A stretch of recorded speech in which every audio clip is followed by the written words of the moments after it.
अच्छा, तो मैंने चूँकि इस तरह ओरिएंटेशन की भी नहीं है, तो ये तो बाकी बातें तो सर आपको बताएंगे। सर वसी ना, अज़र वसी ना, हाँ माशाल्लाह से सर की वीडियोस मैं भी देखता हूँ और बड़ी एनर्जी होती है और बड़ी अपॉर्चुनिटी होगी सबके लिए कि आप इनसे जो है वो न सिर्फ ऑडिट बल्कि अपनी कैरियर गाइडेंस लें। ये मैं अभी बार करूँगा अपनी बातों में। चलो मैं अपनी बातें शुरू करता हूँ। बिस्मिल्लाहिर्रहमानिर्रहीम। और लंबी बात करने लगूँ तो मुझे टोक देना है, बड़ी उम्र में ना ज़रा लोग ज़्यादा लंबी बात करते हैं। तो अल्लाह के नाम से शुरू करते हैं। अच्छा, सब्जेक्ट के हवाले से तो मैं अपने सब्जेक्ट के बारे में बाद में बताऊंगा और अपने बारे में भी बाद में बताऊंगा। तो सबसे पहले क्या बताऊंगा सर, अगर आप कंफर्टेबल हो तो रहें, और नहीं तो अगर आपने 5-10 मिनट सर को चेयर दूसरी कोई ला के दोगे ज़रा सा।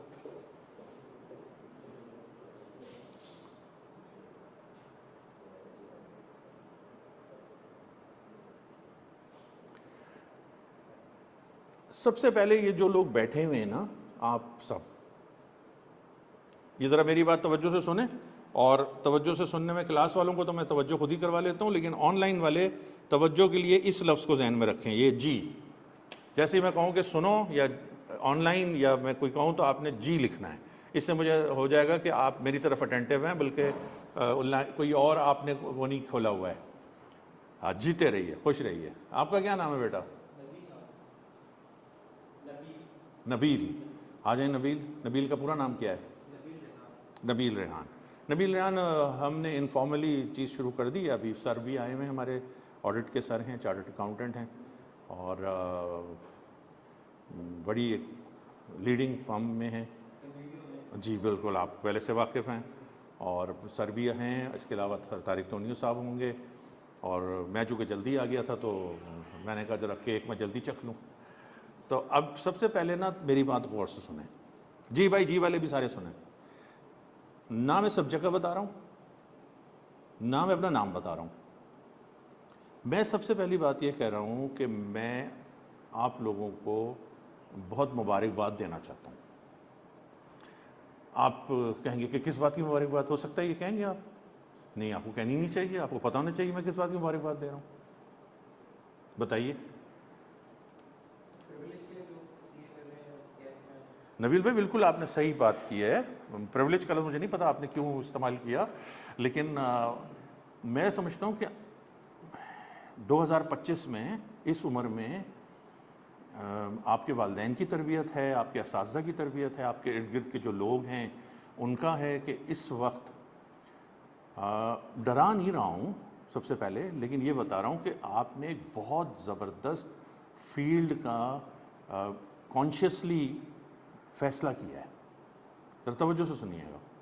आप आसान रास्ता भी ले सकते थे, आप लोग आसान रास्ता भी ले सकते थे, लेकिन आपने बड़े सोच समझ के, और लकीली क्योंकि सीएसएस जानते हैं, थोड़ा सा सीएसएस जानते हैं, फिर जो ये secretary, deputy commissioner, assistant commissioner, ASP, SP वगैरह जो बनते हैं, और इनकम टैक्स ऑफिसर जैसे हमारे तारिक तोनियो साहब भी हैं, ये जो पाकिस्तान में ऑफिसर, पाकिस्तान लेवल के, सिंध के लेवल के भी है, पाकिस्तान लेवल, उनका सबसे बड़ा इम्तिहान कहलाता है ये।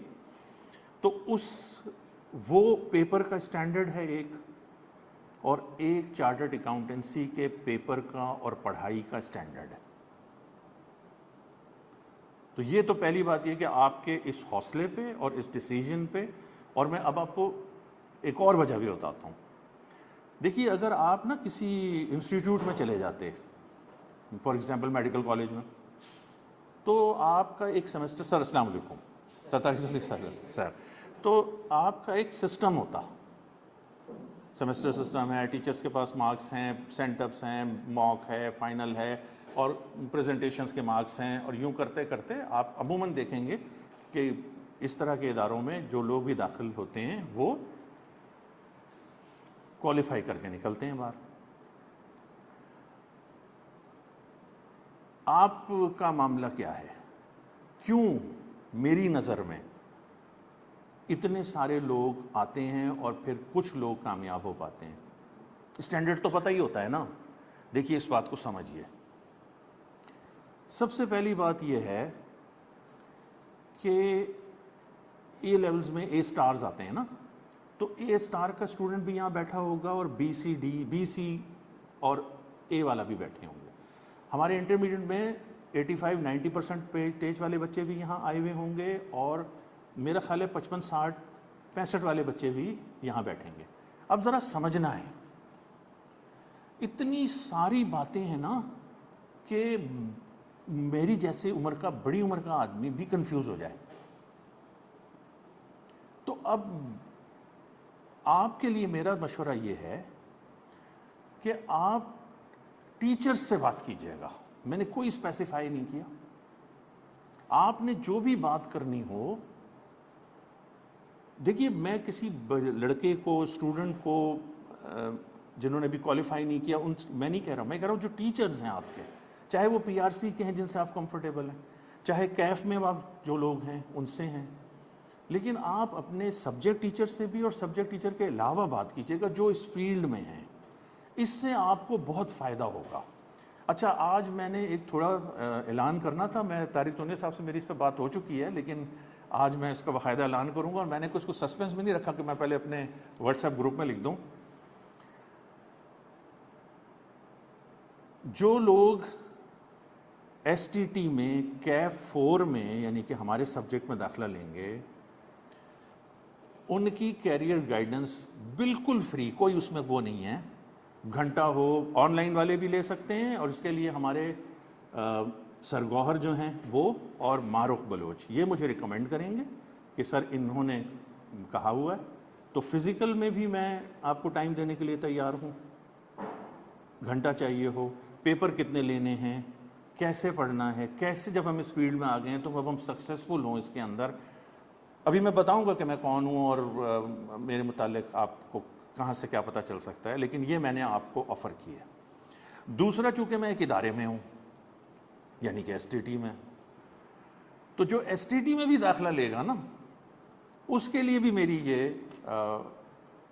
ऑफ़र है कि बिल्कुल कोई इशू नहीं है, आप टाइम लें। और यहाँ पे हमारे पास फिज़िकल भी सर ने कहा था मैं आपको जगह दूंगा, और मैं ऑनलाइन पे भी फ़ोन के ज़रिए भी कर सकता हूँ, अपने पेरेंट्स के साथ भी आप आ सकते हैं। देखिए मेरी बात समझिएगा, ना मैंने नाम बताया ना मैंने सब्जेक्ट बताया। सबसे पहले मैंने आपको इस बात पे मुबारकबाद दी है कि आपने एक इंतहाई ज़बरदस्त फील्ड का चॉइस की है कॉन्शियसली। दूसरा, मैंने अपनी बात आपको समझाई है कि चूँकि यहाँ मुख्तलिफ़ किस्म के वेरिएशन में स्टूडेंट आएंगे, तो हमारी एक उम्र होती है हम देखा देखी भी काम कर रहे होते हैं ना। तो अब एज ए बड़े मेरी ये जिम्मेदारी है कि जो लोग मुझसे इंटरेक्ट कर रहे हैं, मैंने अपनी तरफ से ऑफ़र कर ली। अब अगर किसी को नहीं अवेल करना तो मैं बहुत शुक्रगुजार हूँगा, क्योंकि मैं इंतहाई कामचोर और सुस्त किस्म का इंसान हूँ। मेरी बात समझ गए हैं सब लोग? ठीक हो गया। अब पहले मैं अपना नाम बताऊँ या अपने सब्जेक्ट का तारुफ कराऊँ? अपना नाम बताऊँ? अच्छा, मेरा नाम जो है वो है बड़ा ज़बरदस्त। मेरा नाम है, उर्दू में लिखते हैं इम्तियाज़ और इसके साथ है मलिक। अच्छा, इम्तियाज़ नाम से मामला ये हो गया कि जहाँ मेरे बच्चे स्कूल में पढ़ते थे, तो अच्छा कुछ बच्चे जो है दिल में मुस्कुरा रहे होंगे क्योंकि उन्हें बात पूरी सुनी नहीं होगी। वो कहेंगे इनके बच्चे अभी भी स्कूल में पढ़ते हैं। भाई देखें, ये मेरा मतलब है जब स्कूल में पढ़ते थे तो वो लोग समझे कि शायद ये इम्तियाज़ स्टोर जो नहीं है उनके ये बच्चे हैं, तो गलतफहमी पैदा हो गई। तो फिर बाद में दूर हो गई कि वो अलग हैं, ये इम्तियाज़ अलग हैं। अच्छा, कराची में जो लोग रहते हैं ना, और कराची से बाहर के भी जो के लोग बैठे हैं, मैं आपको बड़े मज़े की बात बताऊं, थोड़ा तवज्जो से बैठिएगा। हमारे यहाँ अगर जैसे ये शहीद मिल्लत वाला रास्ता है ना, आप देखेंगे एक तरफ इम्तियाज़ है, इम्तियाज़ स्टोर। थोड़ा सा आगे आएंगे तो आपको चेज़ मिलेगा, चेज़ का डिपार्टमेंटल स्टोर है। उससे थोड़ा इस तरफ अगर आप आ जाएंगे तो नाहीद मिलेगा, ये भी डिपार्टमेंटल स्टोर है। तीनों को एक साथ बोलेंगे तो फिर आप एकदम दोबारा किसी गलतफहमी का शिकार हो सकते हैं। तो अच्छा, अब इस पे मुस्कुराने की बात नहीं है, ये कुदरती तौर पे हो गया है। तो अच्छा, कुछ लोगों को क्या होता है कि मेरी बातें ना ज़रा घर में जाके समझ में आती हैं, कुछ को तो यही समझ में आ जाती हैं, कुछ घर में जाके समझते हैं। तो वो लड़का अकेले बैठे पढ़ रहा था और साथ में माँ बाप भी बैठे हुए थे, तो बच्चा मुस्कुराने लगा, उसको बात समझ में आई उसी वक्त। तो अम्मी ने अब्बू को कोनी मारी, देखें बेटा बड़ा हो गया है, अकेले बैठा मुस्कुरा रहा है, आपको कुछ ख्याल ही नहीं है। तो जो भी बात हो वो यहीं पे ही समझ लीजिएगा मुझसे। अच्छा, तो मलिक के हवाले से मैं इंशाल्लाह क्लास में बताऊंगा आपको फिर किसी वक्त ना, अभी तो इम्तियाज़ पर ही इक्तफा कीजिए। अच्छा, मैं हूँ कौन? 1991 है या 92 है, बहुत पुरानी बात है। पहली दफ़ा सीए के एक स्टूडेंट जो इस वक्त आप समझ लें लीडिंग फर्म में पार्टनर हैं, क्योंकि आप समझ लें ना कब वो उस ज़माने में ऐसा होता था कि एक सब्जेक्ट में फ़ेल हो जाओ तो सब में फ़ेल हो जाओ। मैं सबसे पहले अपने टीचर का जिक्र करता हूँ जिन्होंने मुझे इस काबिल किया कि मैं आज तक पढ़ा रहा हूँ। मैंने पाकिस्तान से भी कानून की डिग्री ली है, मैंने यहीं रहते हुए बाहर की भी, जिस तरह आप लोग ए लेवल्स वगैरह करते हैं, ऐसे मैंने यूनिवर्सिटी ऑफ लंदन से भी मैंने पढ़ा है। मैंने कॉमर्स का एमकॉम किया हुआ है, दीगर मैंने बहुत सारे सब्जेक्ट किए हुए हैं। इससे पहले की बातें आप रिकॉर्डिंग में देख लीजिएगा, ये बड़ी आसानी हो गई है, तो आप यहाँ से साथ हो जाइए, ठीक हो गया। तो वो एक दफ़ा फेल हो चुके थे, फिर एक और दफ़ा फेल हो चुके थे बिज़नेस लॉ में, और मेरे सर मसूद साहब जो थे उन्होंने मुझे वो स्टूडेंट भेजे थे। मुझे नहीं पता था सीए, मैं तो बीकॉम जो अब एडीसी कहलाता है ना, मैं उनको पढ़ाता था। तो ये मेरा पहला सामना था आईकैप के किसी स्टूडेंट का, और वो लॉ में उनको इस दफ़ा पास होना बहुत ज़रूरी था। तो बस उस चक्कर में मैंने जो है वो खूब मेहनत की, और जितने पेपर्स अब तक आ चुके होते थे वो सारे देख लिए। यंग सा था मैं, और फिर जहाँ मुझे मुश्किल होती थी मैंने अपने स्टूडेंट को बता दिया था, तो मैं मसूद साहब से पूछ लिया करता था, और फिर ये हुआ कि वो पास हो गए माशाल्लाह से, और फिर रेस्ट इज़ हिस्ट्री। अब क्या मैं आपको बातें बताऊँ, इस वक्त इंडस्ट्री हो, फाइनेंशियल इंस्टीट्यूशंस हों, टीचिंग हों, जो कितना अरसा मुझे हो गया तो आप खुद ही समझ लो, 33 तो हो गए ईयर्स। तो चंद लोग हैं जो कि मेरे साथ के हैं, बाकी तो माशाल्लाह सभी नए नए लोग आ गए। तो इसलिए मैंने कहा कि अगर आपको मेरी मशवरे की ज़रूरत हो, या तो उन लोगों से जो मुझे जानते हैं आप उनसे पूछ लें, और नहीं तो वैसे आके मुझसे मिल लेंगे, तो इंशाल्लाह मैं ज़रूर आपके किसी ना किसी काम आऊँगा। सब्जेक्ट का नाम, नया नाम हो गया है सब्जेक्ट का, कैप 4, बिजनेस लॉ डायनामिक्स। छोटा करके आप लोग बोलते हैं BL, अब क्या करेंगे BLD, आखिर में नून निकल गया तो फिर क्या होगा, बी लॉ डी मिला के नून मिलाइए तो पता चलेगा कि अमरीका आ जाएगा। तो इसलिए ज़रा ख्याल से आप लोग बी लॉ कहते हैं।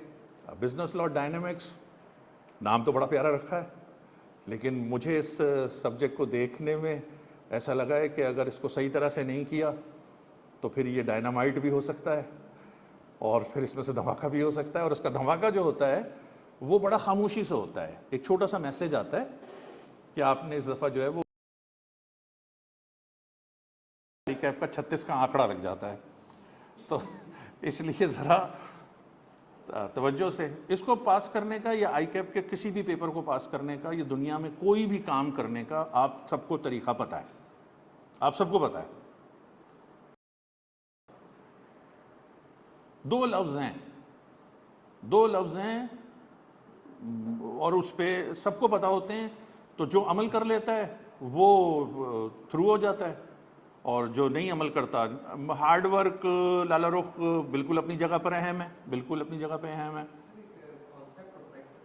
कॉन्सेप्ट और प्रैक्टिस भी अपनी जगह पे अहम है। ये तो अच्छा हो रहा है कि आप लोग मुझसे बात कर रहे हैं, तो बड़ी, ये देखें, ये मोहम्मद अहमद ले आए, देख लिए, आज मुझे बताने की क्या ज़रूरत है, आपकी जनरेशन को पता है। वो कह रहे हैं कंसिस्टेंसी, हर 4 पेपर पास करने वाला, हर गोल्ड मेडल लेने वाला जिसका इंटरव्यू नहीं दिखा रहे होते, कंसिस्टेंसी होनी चाहिए। अब कहने को बड़ा मज़ेदार सा है ये, सब्र और मेहनत। हाँ जी, अलीज़ा बिल्कुल बहुत अच्छी बात की आपने, ये सारी बातें बहुत अच्छी हैं।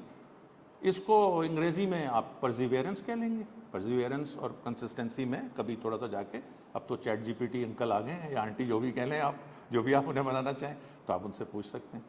तो ये है मेरी पिछली क्लास के हवाले से मैं आपको बताऊं, अल्हम्दुलिल्लाह मेरा एक क्राइटेरिया है, वो ये है कि स्टूडेंट मुझसे पहले पहुंचा है। यहां से मैं उसकी सीरियसनेस को गेज करता हूं। और ऐसे लोग हैं जो कि ऑनलाइन भी होते हैं और जो लोग क्लास में भी होते हैं, और आम तौर से कुछ ना हो तो मैं वक्त पे ही आ जाता हूं। अब आप आ जाइए, डिसिप्लिन बिल्कुल उसी में आ गया, कंसिस्टेंसी में ही डिसिप्लिन आ गया, बिल्कुल बस सारे वर्ड्स अपनी जगह पे हैं। मैं अच्छा, अब अगर आपके जहन में कोई सवाल हो तो मुझे बता दें। मैं लिखता भी हूँ फेसबुक पे। मेरा ख्याल ये है, ये मेरी ज़ाती राय है, जिससे आप इख्तलाफ कर सकते हैं। मेरा ख्याल ये है कि आप अगर फर्स्ट ए ग्रुप में हैं, जो कि यकीनन है आप, तो आपने कितने पेपर चॉइस करने हैं इसके लिए मशवरा ज़रूर करें। अपना इरादा बना लें लेकिन मशवरा कर लें। बिजनेस लॉ ज़रूर लीजिए, शुरू में ही ले लीजिए। इस सब्जेक्ट के अब आप समझ लीजिए 2 हिस्से हैं। बहुत ही इंटरेस्टिंग सब्जेक्ट है।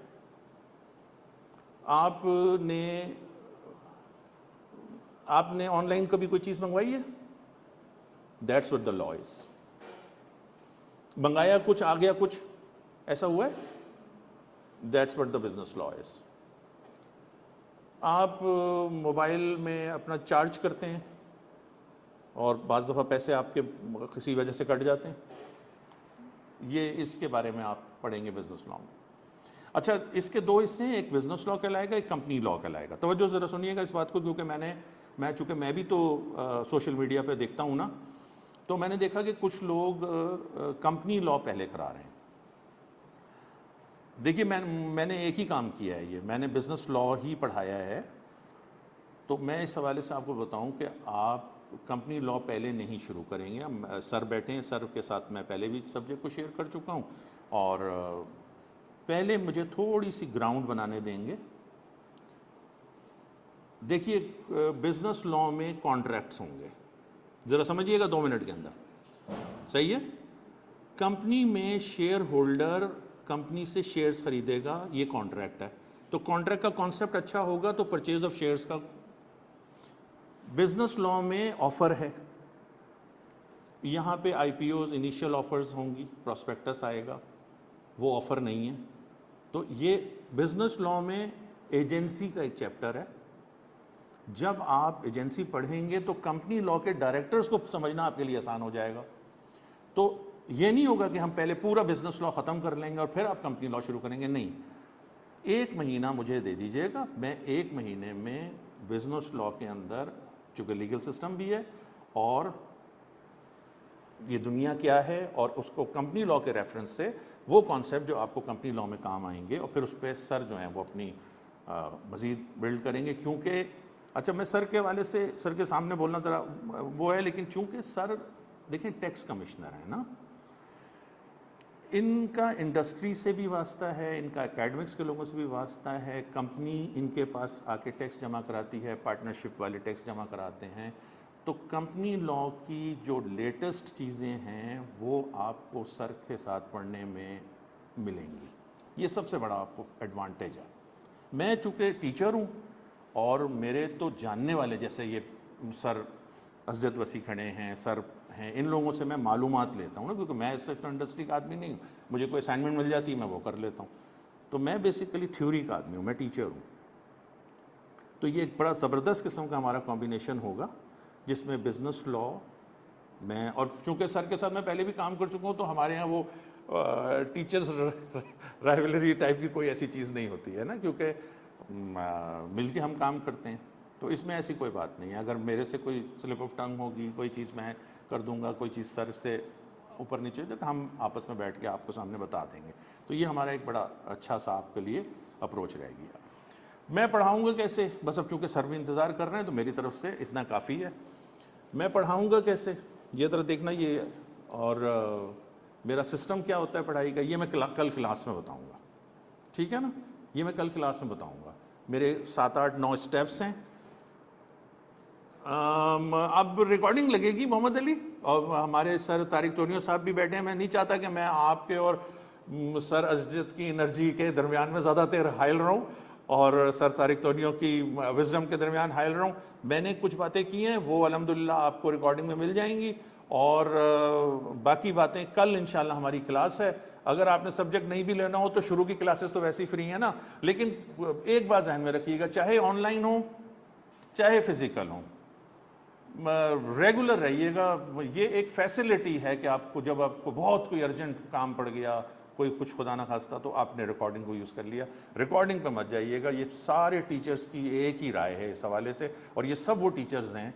एक आखिरी बात मुझे बस करने दीजिए। देखिए, चार्टर्ड अकाउंटेंसी में जो 55-60-65% वाला बच्चा है ना, वो ये समझ ले कि अब उसकी मेहनत पे डिपेंड करता है कि टीचर से वो कितना अटैच है। तो वो जो कमी पीछे रह गई है, वो 6 महीने में वो कमी को वो पूरा कर सकता है।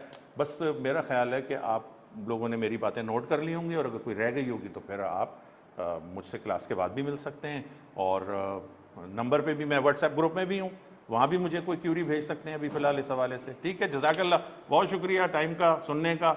मैं आपके सवाल नहीं ले सका, लेकिन अब आप लोग अगर सवाल लिखना शुरू करें तो फिर सर आएंगे तो फिर वो आपके सर का जवाब देंगे। ठीक है, मुझे आप लोग सवाल भेजें, व्हाट्सएप ग्रुप है, रजिस्टर्ड व्हाट्सएप ग्रुप बनाया हुआ है, मिस मारूफ के पास है और गौहर के पास है, वहाँ सवाल दीजिए, मैं वॉइस नोट में आपको जवाब दूंगा। ठीक हो गया?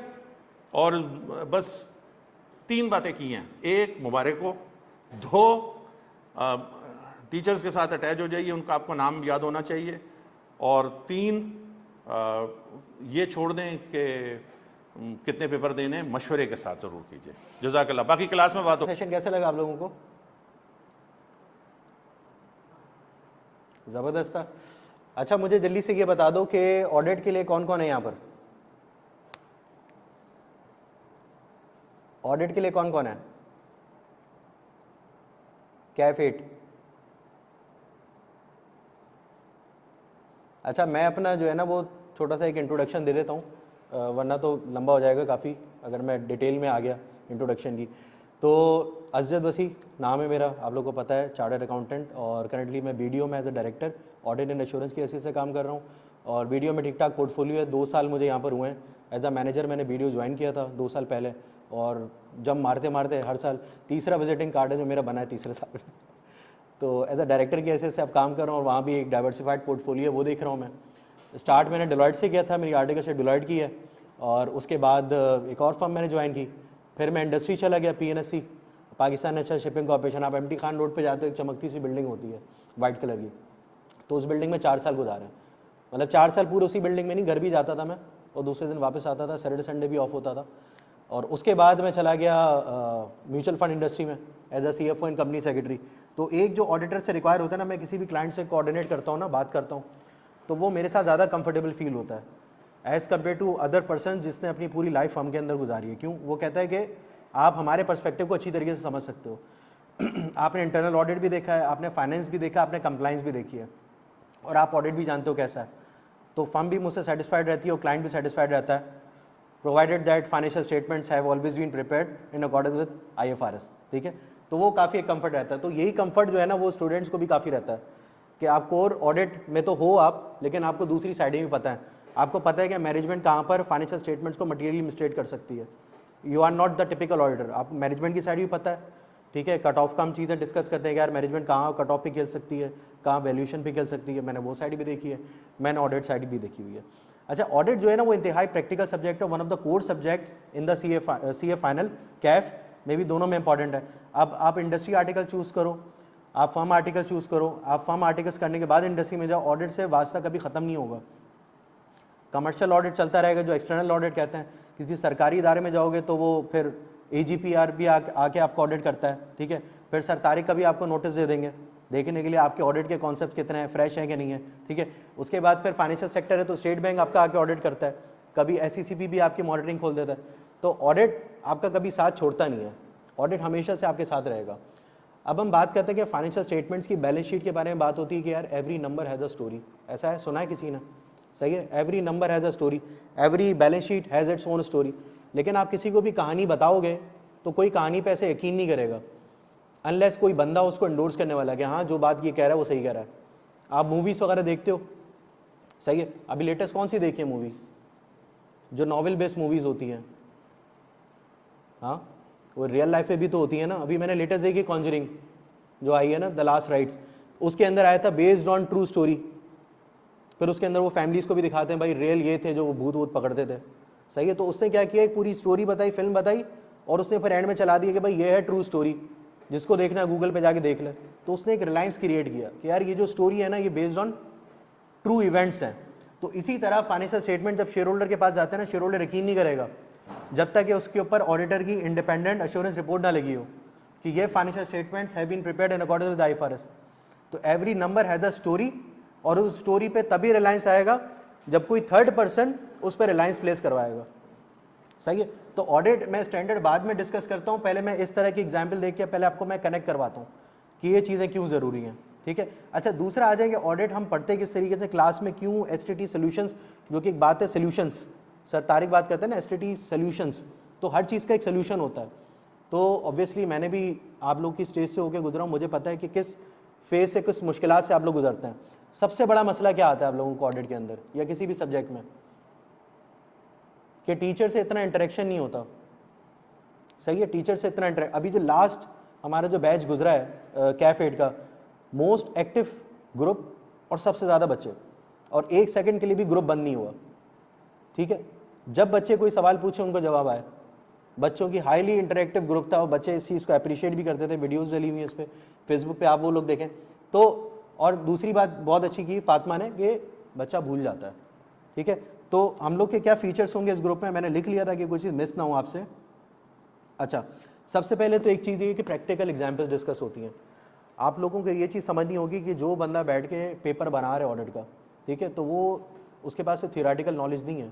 इंडस्ट्री रिवॉल्व हो रही है, ऑडिट का प्रोफेशन रिवॉल्व हो रहा है, आईकैप सिलेबस अपडेट कर रहा है, क्यों, इंटरनेशनल मार्केट से कॉम्पीट करने के लिए, ठीक है। तो कोई बंदा ऐसा इंडस्ट्री के अंदर बैठा हुआ है जो सस्टेनेबिलिटी के बारे में जानता है, जो बैंकिंग रेगुलेशंस के बारे में जानता है, जो इंश्योरेंस इंडस्ट्री के बारे में जानता है, और वो आपसे उससे रिलेटेड इंडस्ट्री के रिलेटेड सवाल पूछता है। ऑटोमोबाइल इंडस्ट्री के रिलेटेड आ जाएगा, रिस्क असेस करो, ठीक है। तो अगर कोई बंदा ऐसा प्रैक्टिकल फील्ड के अंदर होगा जो ऑडिट को देख रहा है करीब से और जिसको इंडस्ट्री के बारे में पता है, वो आपको चीज़ें बेहतर गाइड कर सकता है। मेरे पास ये पूरा एक्सपीरियंस मौजूद है। नंबर 2, व्हाट्सएप इंटरेक्टिव ग्रुप, मैंने आप लोगों को बताया, ये सर मैं बात नहीं कर रहा, हकीकत भी है, ठीक है। Secondly, daily quiz with individual checking. अब ये चीज़, ये गारंटी है मेरी, ये आपको शायद कहीं ना मिले। शायद क्यों बोल रहा हूँ मैं, 100% क्यों नहीं बोल रहा, बिकॉज ऑफ इनहेरेंट लिमिटेशन, सही है। तो ऑडिट की तरह हमारी लाइफ के अंदर भी इनहेरेंट लिमिटेशन होती हैं। हो सकता है कोई बंदा हो जो इसी तरह चेक कर रहा हो जिस तरह मैं कर रहा हूँ, लेकिन ये मेरी गारंटी है। अच्छा, लास्ट ग्रुप में भी ऐसा हुआ कि मैं क्या करता था, डेली क्विज एक फेंकता था ग्रुप के अंदर, जो टॉपिक हमने कवर कर लिया और इसकी भी शिद्दत इख्तियार कर जाती है जैसे जैसे हम फाइनल स्टेजेस की तरफ अप्रोच करते हैं। लाइक पेपर से 1-2 हफ्ता रह गया, तो उसके अंदर जितने भी बच्चे सवालात अपने देते थे व्हाट्सएप ग्रुप पे, शर्त ये होती थी कि आप व्हाट्सएप ग्रुप पे शेयर करोगे और कहीं शेयर नहीं करोगे जहाँ पर क्वेश्चन आया। तो हर बच्चे को इंडिविजुअल फीडबैक जाती थी। अब फीडबैक ये नहीं होती थी कि भाई इसमें इतने मार्क्स ले लिए, सही है, गलत है, मीडियम है, मॉडरेट है, कुछ नहीं। डिटेल फीडबैक जाती थी as per the standard of आईकैप, जो मार्किंग स्कीम होती थी उसके हिसाब से।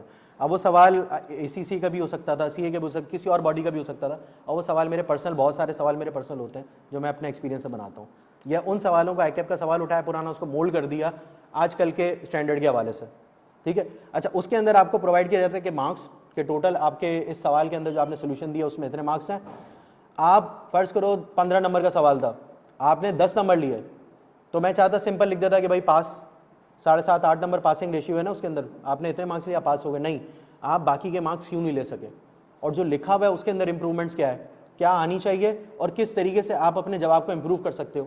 क्या आपकी इधर इंग्लिश के अंदर मसला है, आपके कॉन्सेप्ट्स के अंदर मसला है, फिर वहाँ पे कॉन्सेप्ट बता दोगे भाई ये चीज़ आगे रिवाइज कर लो तो ये तुम्हारा सवाल सही हो जाएगा।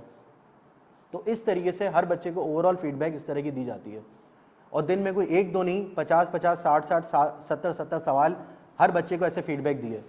तो कंसेक्यूटिव मेरा 1.5 से लेके 3 घंटा तकरीबन डेली का इस चीज़ में सर्फ होता था कि बच्चे को फीडबैक मिल जाए। उससे क्या होता है, बच्चा एक प्रिपेयर कर रहा है ना, बच्चा एक चौड़े में चलता है ना हमारा, तो यार पास पेपर देख लिया, सही है। अब मैं कहता हूँ कि आ जाओ, नेट प्रैक्टिस कर लिए ना, मैदान में आ जाओ। अब मुझे उसी तरह सवाल करके दो जिस तरह एग्जाम में करते हो, और मैं उसी तरह चेक करता हूँ जिस तरह एग्जाम में होता है, तो बच्चे को रियलिटी पता लग जाती है।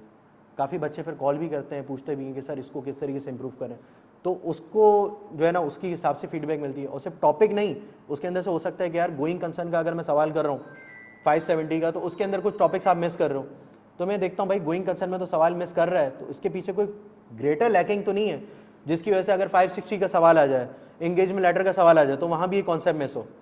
तो एक ये आपको इंडिविजुअल फीडबैक जो है ना, एक ये प्लस है इसके अंदर, ये मिलती है।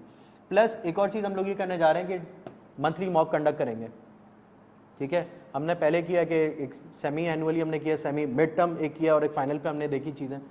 अब हम हर महीने एंड पे देखेंगे कि कितने टॉपिक्स कवर हो चुके हैं, एज ऑन, जैसे बैलेंस शीट बनती है ना, as on the end of first month, as on the end of second month, third month, fourth month, जो जितने टॉपिक कवर कर लिए उसके हिसाब से मॉक भी कंडक्ट करेंगे, और सवाल मैं ही चेक करूंगा और फीडबैक मिलेगी। इससे होता ये है कि प्रैक्टिस में आप रहते हो, एग्जाम प्रैक्टिस में रहते हो। जैसे फातिमा ने बोला कि बच्चे टॉपिक भूल जाते हैं, तो कोई टॉपिक आप भूलोगे नहीं, और एक रियल चेक आपको मिलता रहता है। उठो जागो, तैयारी पूरी नहीं है तुम्हारी, एंड टाइम तक पूरी नहीं रहेगी ड्यू टू नैरो लिमिटेशन। हमारे हाथ में क्या है? तैयारी। अल्लाह ने इंसान के हाथ में नियत और कोशिश दी है, कामयाबी वो देता है, कहा था ना एक मशहूर शख्स ने, सही है।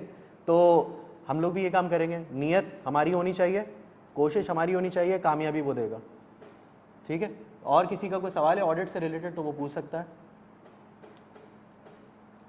वीक में हमारी स्टार्ट में 3 से 4 क्लासेस होंगी, फ्रीक्वेंसी को देख के बढ़ता रहेगी क्लासेस। जब डेली क्विज होता है तो फिर वीक में जितनी क्लासेस हो मैटर नहीं करता, आपकी डेली क्लासेस लग रही होती है। उसमें ये होता है कि आप डेली रिवाइज कर रहे होते हो, आप ना चाह के भी ऑडिट पढ़ रहे होते हो जी। तो किसी का कोई सवाल है? हमारी पहली क्लास जो है ना, पहली क्लास हमारी होगी इंशाल्लाह ताला सैटरडे को। सैटरडे को क्या तारीख पढ़ ली है?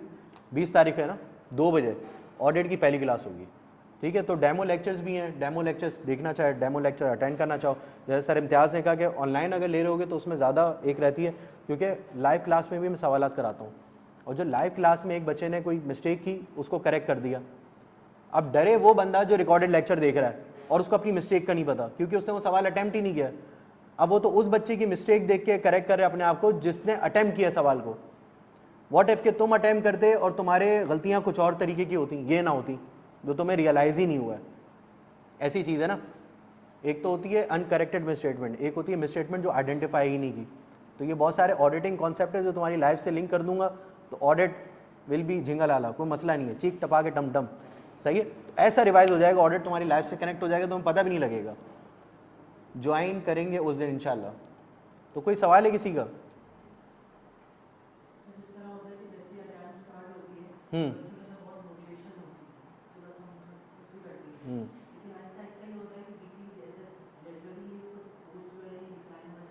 हाँ,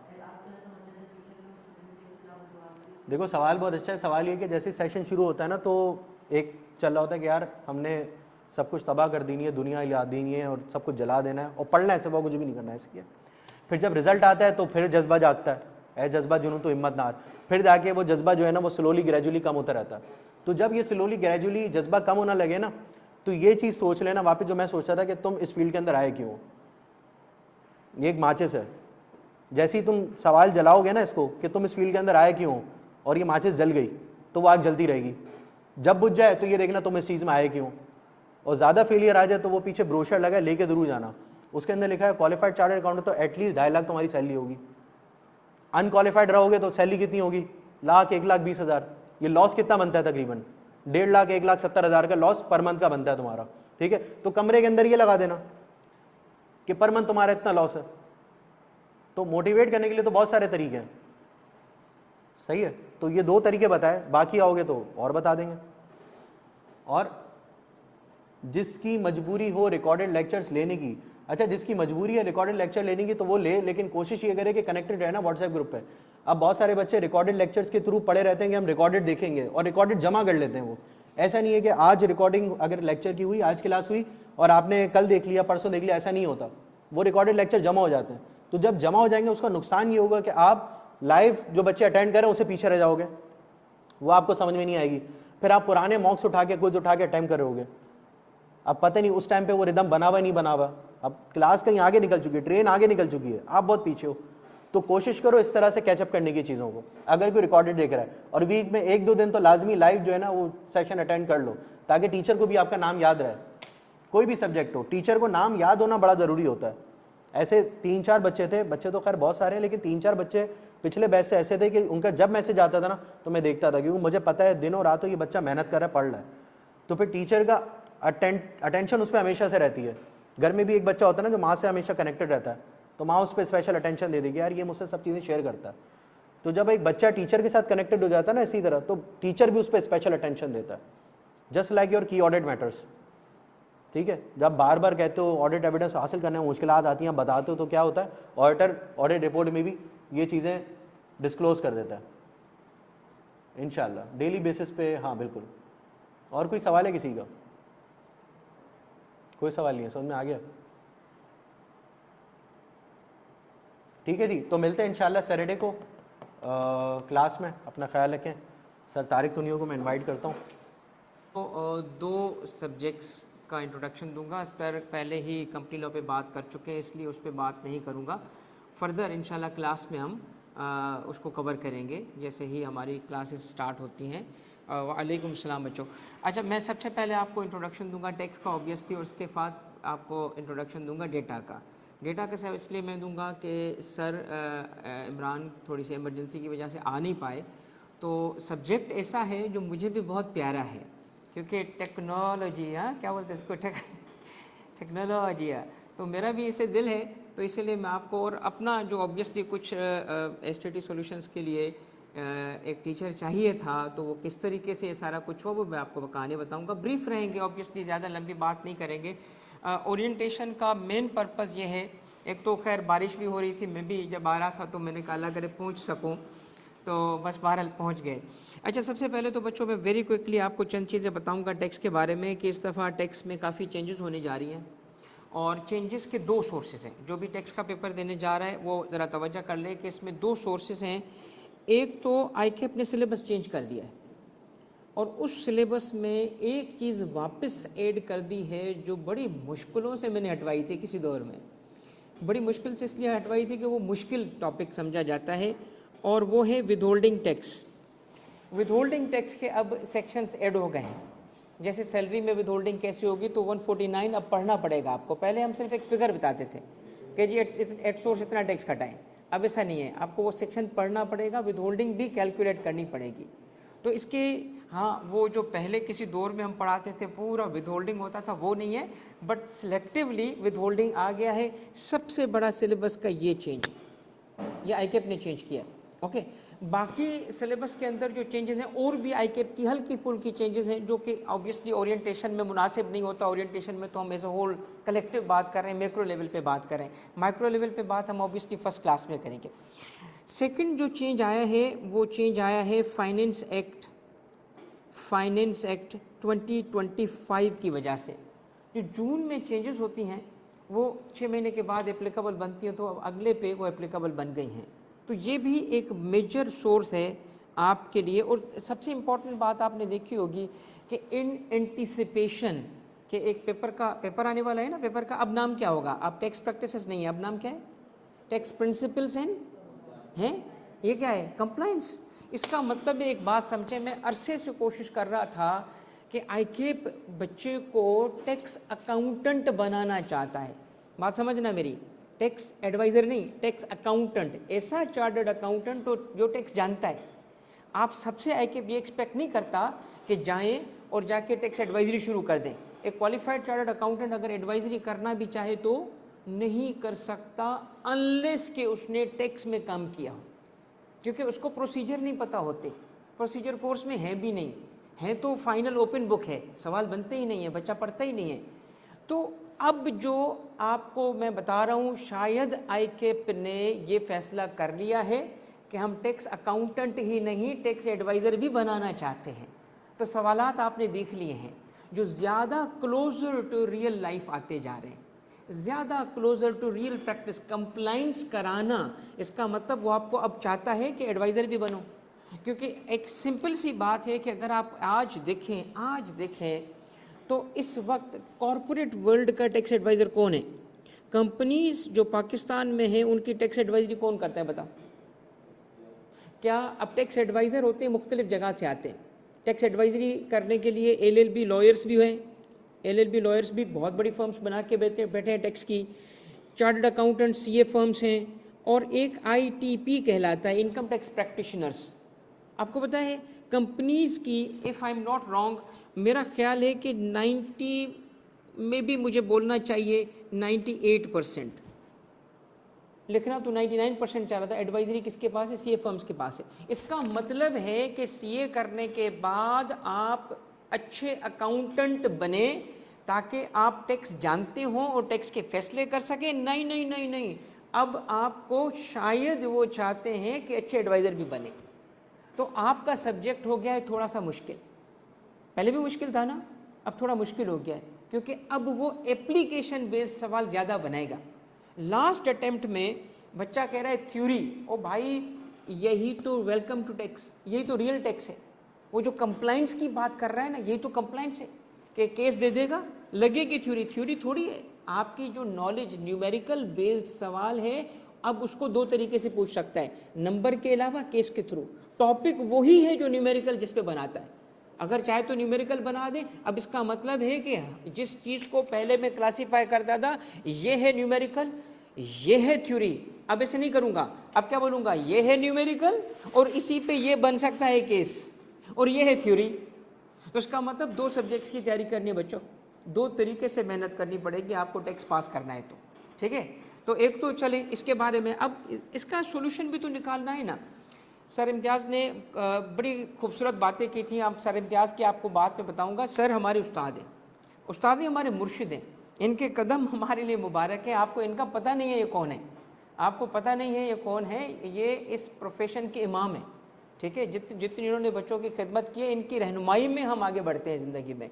तो सर ने जो बातें की उसको आगे बढ़ाते हुए मैं एक बात अर्ज़ करूँगा कि थोड़ा सा ना मैंने काम करने की कोशिश की हमेशा, और साल भर से मैं काम कर रहा था टेक्नोलॉजी पे, और वो मैंने वीडियो बना के बता भी दिया है तुम लोगों को कि टैक्स में ये, अब मेरी ख्वाहिश तो ये है कि हर सब्जेक्ट में ये आपको सर्विस दें, ख्वाहिश तो ये है कि हर सब्जेक्ट में आपको ये सर्विस मिले, मगर ऑब्वियसली इस पर बहुत मेहनत करनी पड़ रही है। टेक्नोलॉजी है, इन्वेस्टमेंट भी की है, टेस्टिंग भी की है, मगर इसके लिए जितनी मेहनत की है उसको सिर्फ़ और सिर्फ इसको सॉल्यूशन देने के लिए, तो ऑब्वियसली मैं चाहता हूँ कि पहले इसको टैक्स पे इम्प्लीमेंट करूँगा। तो मेरी आपसे किसी और सब्जेक्ट पे इस पे कमिटमेंट नहीं है, कोशिश पूरी करेंगे कि आपको ये सर्विस दें, बट आपको टैक्स की हद तक मेरी 100% कमिटमेंट है। अच्छा, ये जो आपके पास आएगा ना, ये QMS सिस्टम है, ये टैक्स में आपको मिलेगा 100% QMS सिस्टम। करेगा क्या?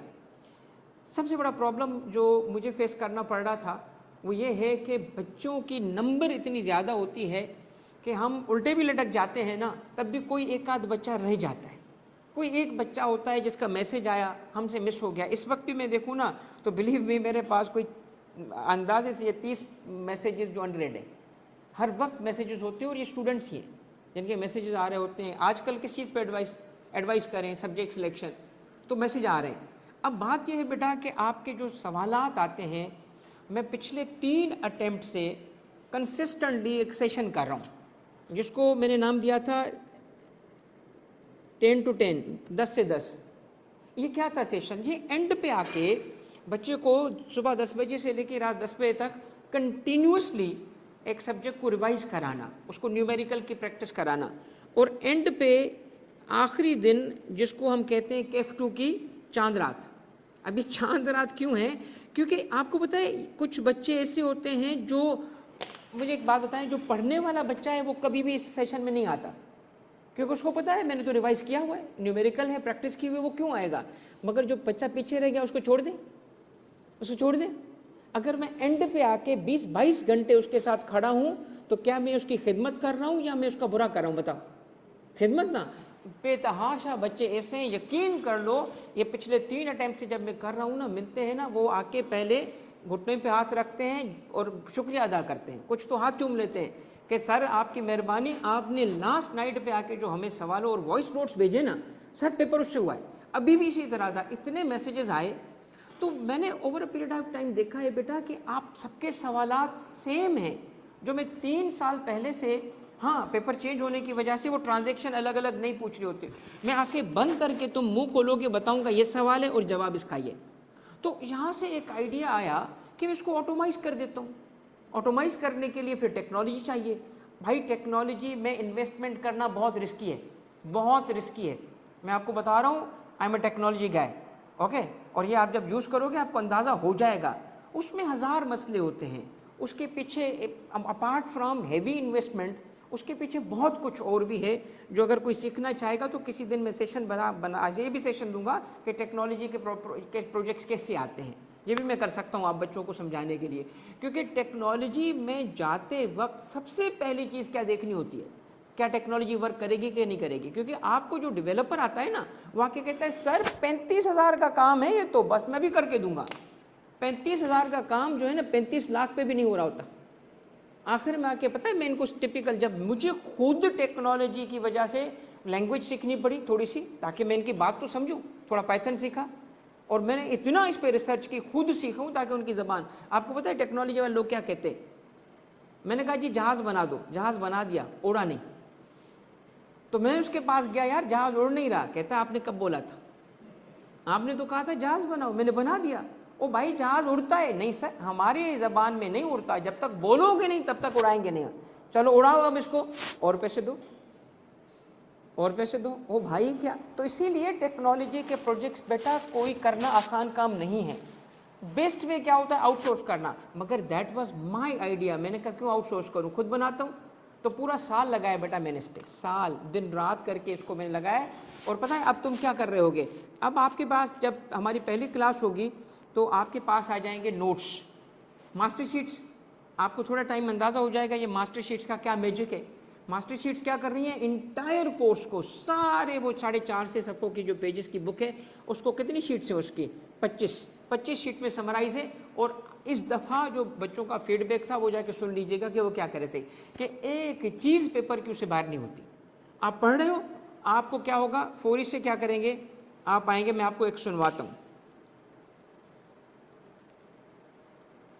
आप करेंगे क्या, आप जैसे ही जाएंगे अब आपको बार बार ये आवाज़ें सुनने को मिलेंगी। ये थाउजेंड्स ऑफ मैसेजेस हैं मेरे recorded, can you believe it, मजाक नहीं है इनको रिकॉर्ड करना। ये सुनो,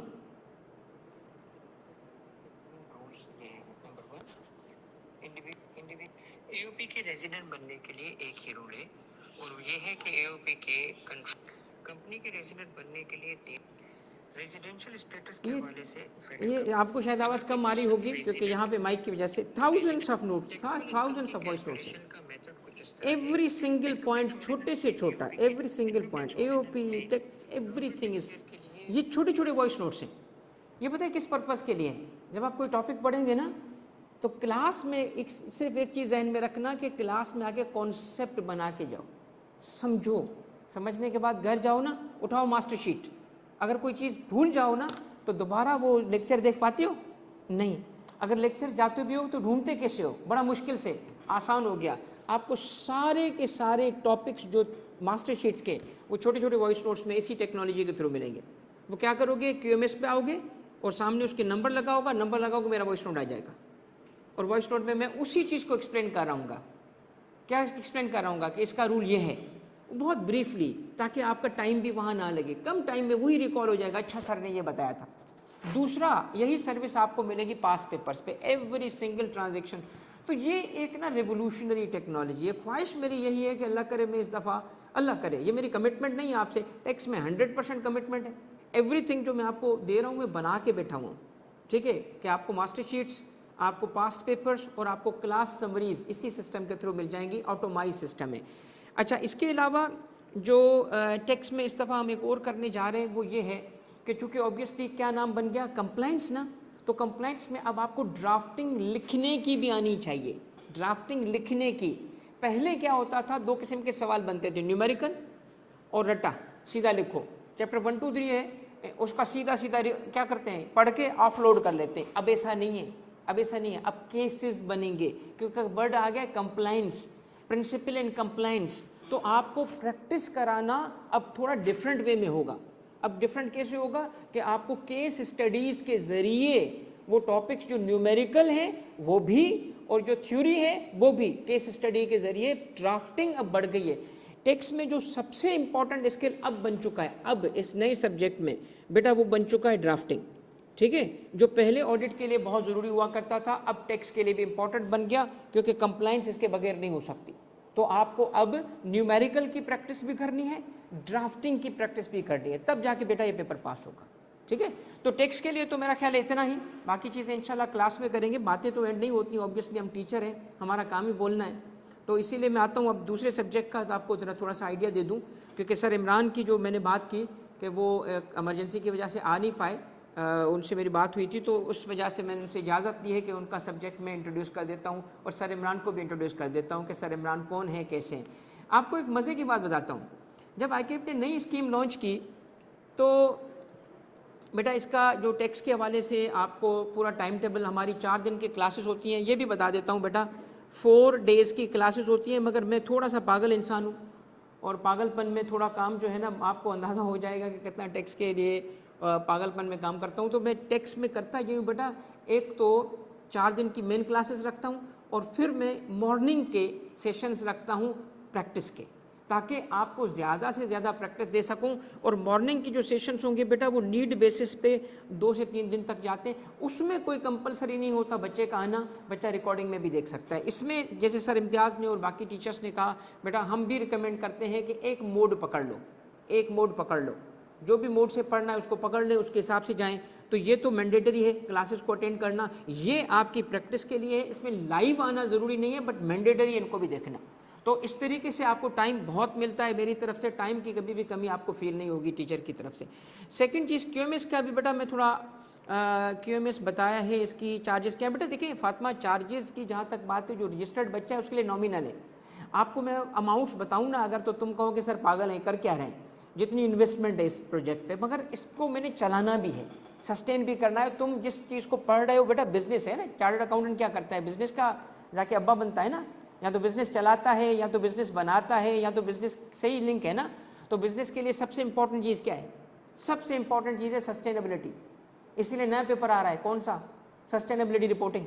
सस्टेनेबिलिटी इस वक्त बिजनेस का सबसे बड़ा प्रॉब्लम है। तो मुझे बताओ मैं इसको सस्टेनेबल करूँ या ना करूँ, करूँ ना, तो मुझे इसीलिए थोड़ी सी चार्जेस रखनी पड़ेंगी, बट आपके लिए नॉमिनल है, ना होने के बराबर है, जो मैं यकीन कर ले कि शायद हो सकता है वे भी ना कर दूँ, इतनी कम लग रही है मुझे, क्योंकि बाकी मैं अफोर्ड कर पा रहा हूँ, मैं अफोर्ड कर पा रहा हूँ। बाकी इसकी चार्जेस अगर कोई एक्सटर्नल बच्चा होगा जो एंड पे आके बोलेगा ना मुझे, मैं उससे लूँगा ताकि मैं इसको सस्टेन करूँ, सस्टेनेबिलिटी में उससे लूँगा। अपना जो मेरे पास रजिस्टर्ड बच्चा है उसके लिए नॉमिनल सा रखेंगे अभी, इसके लिए आप इसकी परवाह ना करें, चार्जेस की परवाह ना करें, सेट है। ये इतना नहीं होगा कि आपके लिए टेंशन बने, चार्जेस आपके लिए रजिस्टर्ड बच्चे के लिए नहीं बनेंगे चार्जेस। अच्छा बेटा अब मैं थोड़ा सा आता हूँ, चूँकि कम टाइम लेना है आपका, ज़्यादा टाइम नहीं लेना, और तकरीबन चीज़ें जो हैं हमने मैक्रो लेवल पर डिस्कस करनी है, माइक्रो पे आप कहेंगे तो हम जाएंगे डिटेल में। आप कोई भी चीज़ डिटेल में डिस्कस करना चाहते हैं, हम अवेलेबल है।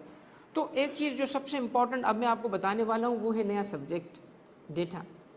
सर ये जो डेटा सिस्टम्स है ना, डेटा सिस्टम और रिस्क, आपको पता है जब ये ICAP ने स्कीम लॉन्च की तो यकीनन बाकियों की तरह मेरे दिल में भी थोड़ी गुदगुदी हुई कि मैं भी तो टेक्नोलॉजी जानता हूँ यार।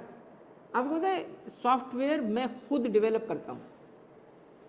इस सिस्टम का मैं आपको अगर कुछ बातें बताऊंगा ना तो दूसरों को राज पता चल जाएंगे इसके, तो मैं बताना नहीं चाहता, मैं लफ्ज़ भी नहीं बताना चाह रहा कि मैंने क्या क्या डिज़ाइन किया इसका, नहीं बताऊंगा। क्यों बताऊं भाई, सब खुद अपना बनाए, यहाँ आए मेरे पास कि सर हमें भी दे दो, ठीक है, हाँ ठीक है, हमारा बड़ा दिल है, हम सोचेंगे, मगर ऐसे कैसे दे दूँ अपना इतना बड़ा राज, ठीक है। तो मैं आपको नाम भी नहीं बता रहा जो मैंने डिज़ाइन किए इसके, everything was design by me personally, ये किसी बंदे का काम थोड़ी है।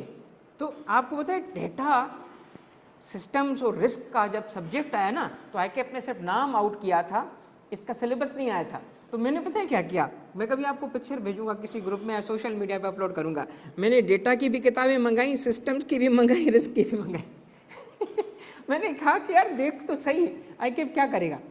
मुझे लगा ये 3 चीज़ें कोई मतलब अनहोली मैरिज है, अनहोली, अलग अलग है यार, डेटा अलग है, सिस्टम्स मैं प्रिडिक्ट कर रहा था ये सिस्टम्स होंगे जैसे ना कंपनी के सिस्टम्स होंगे, क्योंकि चार्टर्ड अकाउंटेंट तो ऑडिट करेगा, ऑडिट से लिंक होगा सिस्टम्स का, और रिस्क का मतलब ये बिजनेस रिस्क होगा, फाइनेंशियल रिस्क होगा, इससे इसका ताल्लुक होगा। तो प्रिडिक्ट कर रहे थे ना देखने के लिए। डेटा तो चलो सबको पता है, पहले ही मेरा डेटा पे अच्छा खासा अल्हम्दुलिल्लाह बोर था। डेटा मैनेजमेंट के बगैर आप कोई सिस्टम नहीं बना सकते, आपको कुछ न कुछ हद तक डेटा की एक्सपर्टीज चाहिए।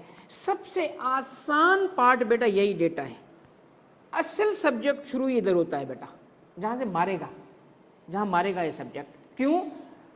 द मोमेंट, क्योंकि मेरा भी तो था ना भाई भी तो कुछ जानता है, भाई आ जाए भाई ठीक है टाइम मैनेज कर लेंगे, कोई मसला नहीं है, सरकार से छुट्टी लेंगे, इतना प्यारा सब्जेक्ट आ रहा है भाई और फर्स्ट टाइम आ रहा है तो पढ़ाने में तो हर टीचर कूदेगा कि यार मैं इसको बना लेता हूँ, और जो बनाता है आपको पता है वो आगे जाता है, जो मेहनत करता है आगे जाता है।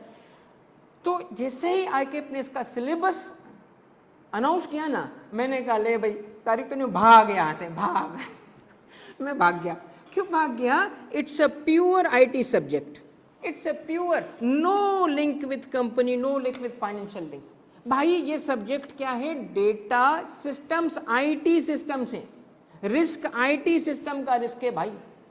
आपको पता है इस सब्जेक्ट को फौरी जैसे ही मैंने देखा ना, मैंने पता है किसको कॉल की, किसको कॉल की होगी? एक्सपर्ट को ना, मैंने सर इमरान को कॉल की, मैंने कहा सर आर यू अवेलेबल? कहते खैरियत, मैंने कहा मिलना है, कहते मैं आज ही आ रहा हूँ। बैठे मैं उनके सामने रखा, मैंने कहा जी ये सर सिलेबस है, मैं चाहता हूँ आप आ जाए, क्योंकि सर इमरान का आपको मैं थोड़ा तारुफ करा दूँ। सर इमरान अरशद किसी इदारे से मैं भी मुंसलिक था, वो भी मुंसलिक थे, और वहाँ पे उस वक्त आईटी का एक सब्जेक्ट हुआ करता था। उस आईटी के सब्जेक्ट में आए थे 10 मेरिट, अगर if I am not wrong, मगर कम से कम चूँकि वो काफ़ी अर्सा हो चुका है, फिर वो उस इदारे से छोड़ के कहीं चले गए थे, तो मैंने उनको रिक्वेस्ट की अगर 10 नहीं गारंटीड है 8 तो मुझे नाम याद है बच्चों के, उन बच्चों के नाम याद है जिनका मेरिट आया था आईटी का, क्योंकि वो सब पीआरसी में पहले हुआ करता था आईटी हुआ करता था, उसके बाद वो टैक्स में आते थे, तो बच्चे मुझे भी याद हैं। 8 सब्जेक्ट मेरा ख्याल है, गौर तुम्हें याद है कितने हैं? एग्जैक्ट नंबर बताऊं? 8 है ना? 8 मेरिट सर्टिफिकेट हैं सर इमरान अरशद के आईटी में, 8 मेरिट सर्टिफिकेट, ये अभी कंफर्म कर रहा है, 10 नहीं 8 मेरिट सर्टिफिकेट हैं इस बंदे के, किसमें? आईटी में। तो भाई इसमें पहले मैं जो प्रिडिक्ट कर रहा था ना, क्योंकि एसटीडी सॉल्यूशंस के लिए मुझे टीचर तो चाहिए ना, तो मैं प्रिडिक्ट कर रहा था यार ऐसा बंदा हो जो सीए, फिर बंदा, मैं आईटी के लोगों को भी सोच रहा था, फिर पता चला नहीं परफेक्ट कम्बिनेशन है सर इमरान अरशद। और यकीन कर लें कि जब उन्होंने हाँ बोला ना, तो मैंने कहा या अल्लाह शुक्र, एक बहुत बड़ा एसेट मुझे मिल गया, एक बहुत बड़ा एसेट मिल गया। क्यों? क्योंकि जो बंदा अपनी फील्ड, ये एक्सपर्टीज़ का ज़माना है, ये एक्सपर्टीज़ में जो आईटी का सब्जेक्ट, आपको एक बात बताऊं, आप में से कोई अगर डाउटफुल है ना आईटी के बारे में, एक बात सुन लो, आईकेप की ट्रेडिशन क्या रही है? पहला पेपर आसान होता है, पहला पेपर किसी भी नए सब्जेक्ट का आसान होता है। एमएफए का पता है आपको ना, एमएफए जब नया आता है सब्जेक्ट, मर्ज किया ना, कुछ उन्होंने चीज़ें इधर से उठाई, कुछ इधर से उठाई, नया सब्जेक्ट बनाया, 2-3 अटेम्प्ट तक हल्का, उसके बाद लास्ट टाइम आपने सीएमए का पेपर दिया था, नहीं दिया था, पूछो जिसने दिया था।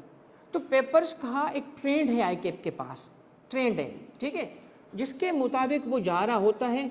मैं आपको बता रहा हूँ ट्रेंड, ऐसे नहीं कि कोई नजूमी हो या कोई भी बंदा, अगर आपको लगता है ना कि आईकेप में बैठे हुए लोग किसी को भी टिप ऑफ दे सकते हैं, चाहे वो कितना ही कौन सा ही टीचर को क्यों ना हो, तो सुन लें, you are living in a fool's world.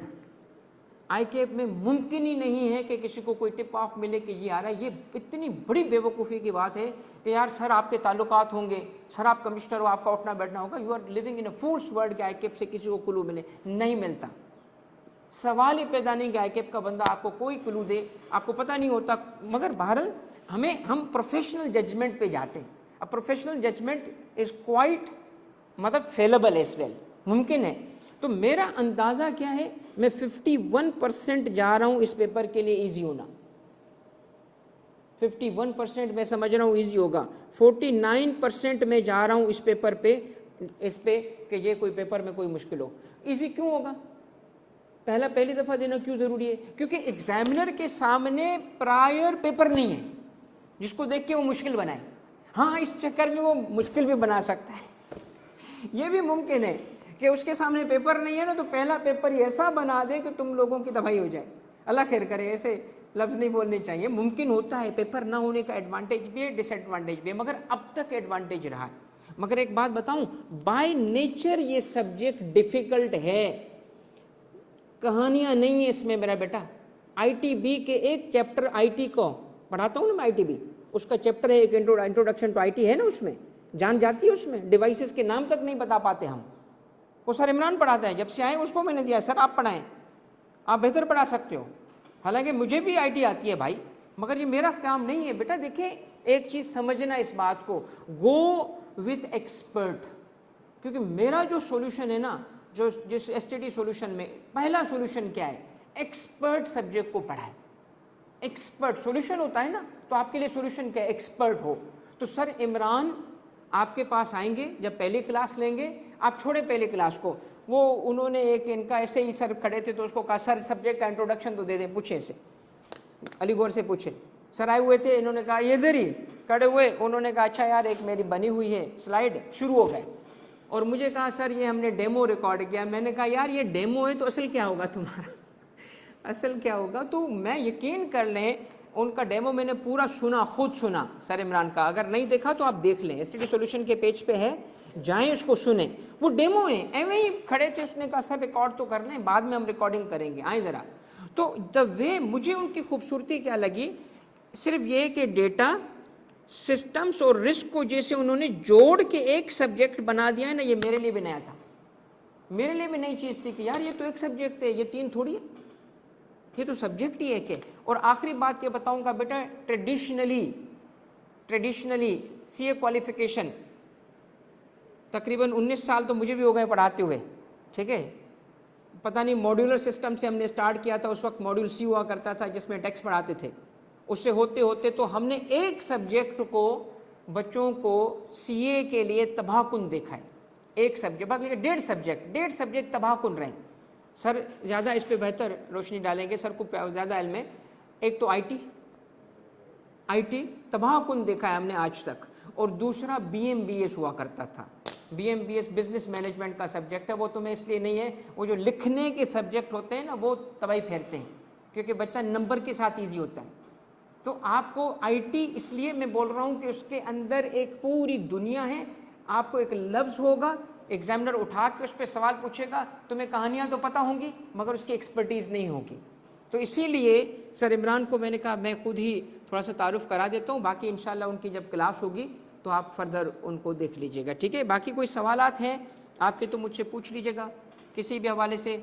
QMS system का तो मैंने बता दिया, और बुक, अच्छा अब इसमें जो एक बच्चे ने पूछा है कि जी आपकी बुक, देखिए बेटा बुक का जहाँ तक सवाल है तो टेक्स्ट में मैं क्या करता हूँ, टेक्स्ट के हवाले से ही सवाल है बेटा आपका। बेटा जिस बुक का आप जिक्र कर रहे हैं उसका नाम मैंने रखा है। देखिए एक बात बताऊँ, इस वक्त बिज़नेस में, चूँकि हम आपको बिज़नेस के लिए तैयार कर रहे हैं ना, कि जाके उसमें एम्प्लॉयमेंट करोगे, जाके अपने बिजनेसेस करोगे, सीनियर पोजीशन पे जाओगे। इस वक्त बिजनेस में ब्रांड क्या है, ब्रांड क्या है, ब्रांडिंग ज़रूरी है ना। यू आर द ब्रांड, आप खुद ब्रांड हो, ठीक है। आपको अपनी ब्रांडिंग पे काम कर रहा होता है। आप क्या ऑफर कर रहे हो बताओ, गुड्स एंड सर्विसेज हम ऑफर कर रहे हैं ना, तो मेरी ब्रांडिंग भी तो हो ना। तो मैंने बेटा बुक का नाम रखा है, I am a brand my self ना, मैं अपनी ब्रांडिंग भी तो करूँ ना। जो तुम्हें पढ़ा रहा हूँ खुद फ़ायदा ना लूँ, मतलब तुम चाहते हो तुम्हें सब सिखा दें और हम फ़ायदा ना लें। ओ भाई पहले हम फ़ायदा लेते हैं फिर तुम्हें सिखाते हैं, उस तजुर्बे से हम उसको इम्प्लीमेंट करते हैं। तो बेटा सबसे पहले तो जो बुक है ना, उसी बुक का नाम मैंने क्या रखा है, मास्टर शीट।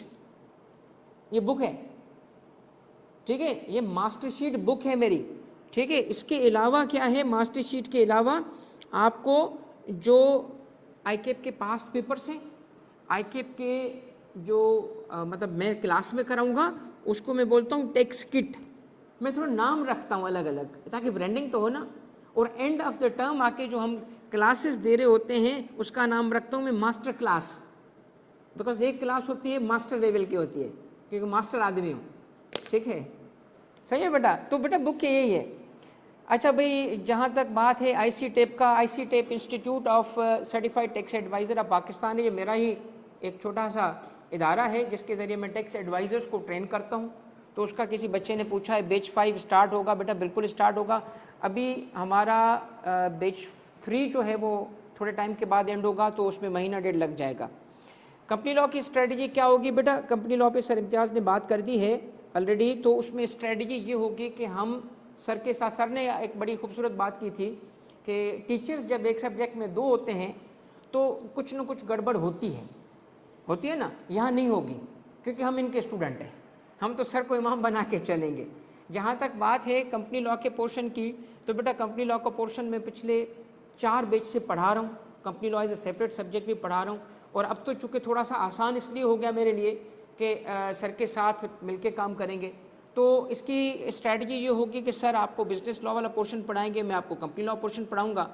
कंपनी लॉ के अंदर एक चीज़ पे थोड़ा सा इस दफ़ा बेहतर तरीके से मैं काम करूँगा इंशाल्लाह। वो चूँकि सर ने बात कर ली तो कंपनी लॉ पे मैं अभी बात नहीं कर रहा, मैं कंपनी लॉ की पहली क्लास में आके पूरी स्ट्रेटजी एक्सप्लेन कर दूंगा।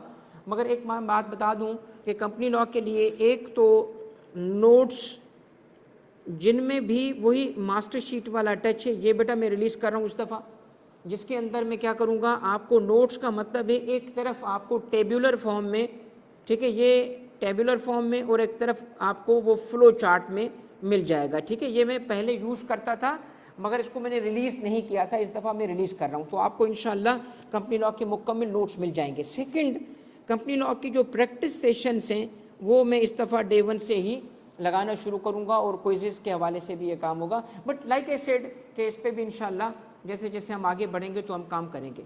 कोई फर्दर अगर किसी को सवाल हो डेटा के हवाले से, मैं डेटा का टीचर नहीं हूँ भाई, कहते हैं कि कहीं कहीं बहादुरी भाग जाने में होती है।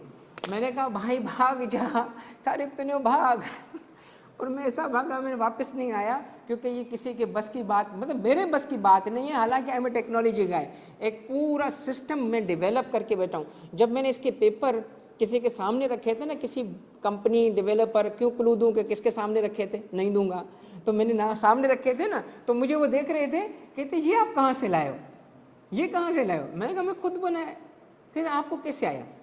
मैं कहा यार 19 साल पढ़ाता हूँ। कहते नहीं, ये जो द लैंग्वेज आप यूज़ कर रहे हो, आप तो खुद डेवलपर हो यार, ये जो चीज़ें आपने लिखी हैं, ठीक है, कि ये आपको ये भी पता है कि इस स्टेप पे क्या होता है, इस स्टेप पे कहता है, आपने तो काम ही हमारा कर दिया।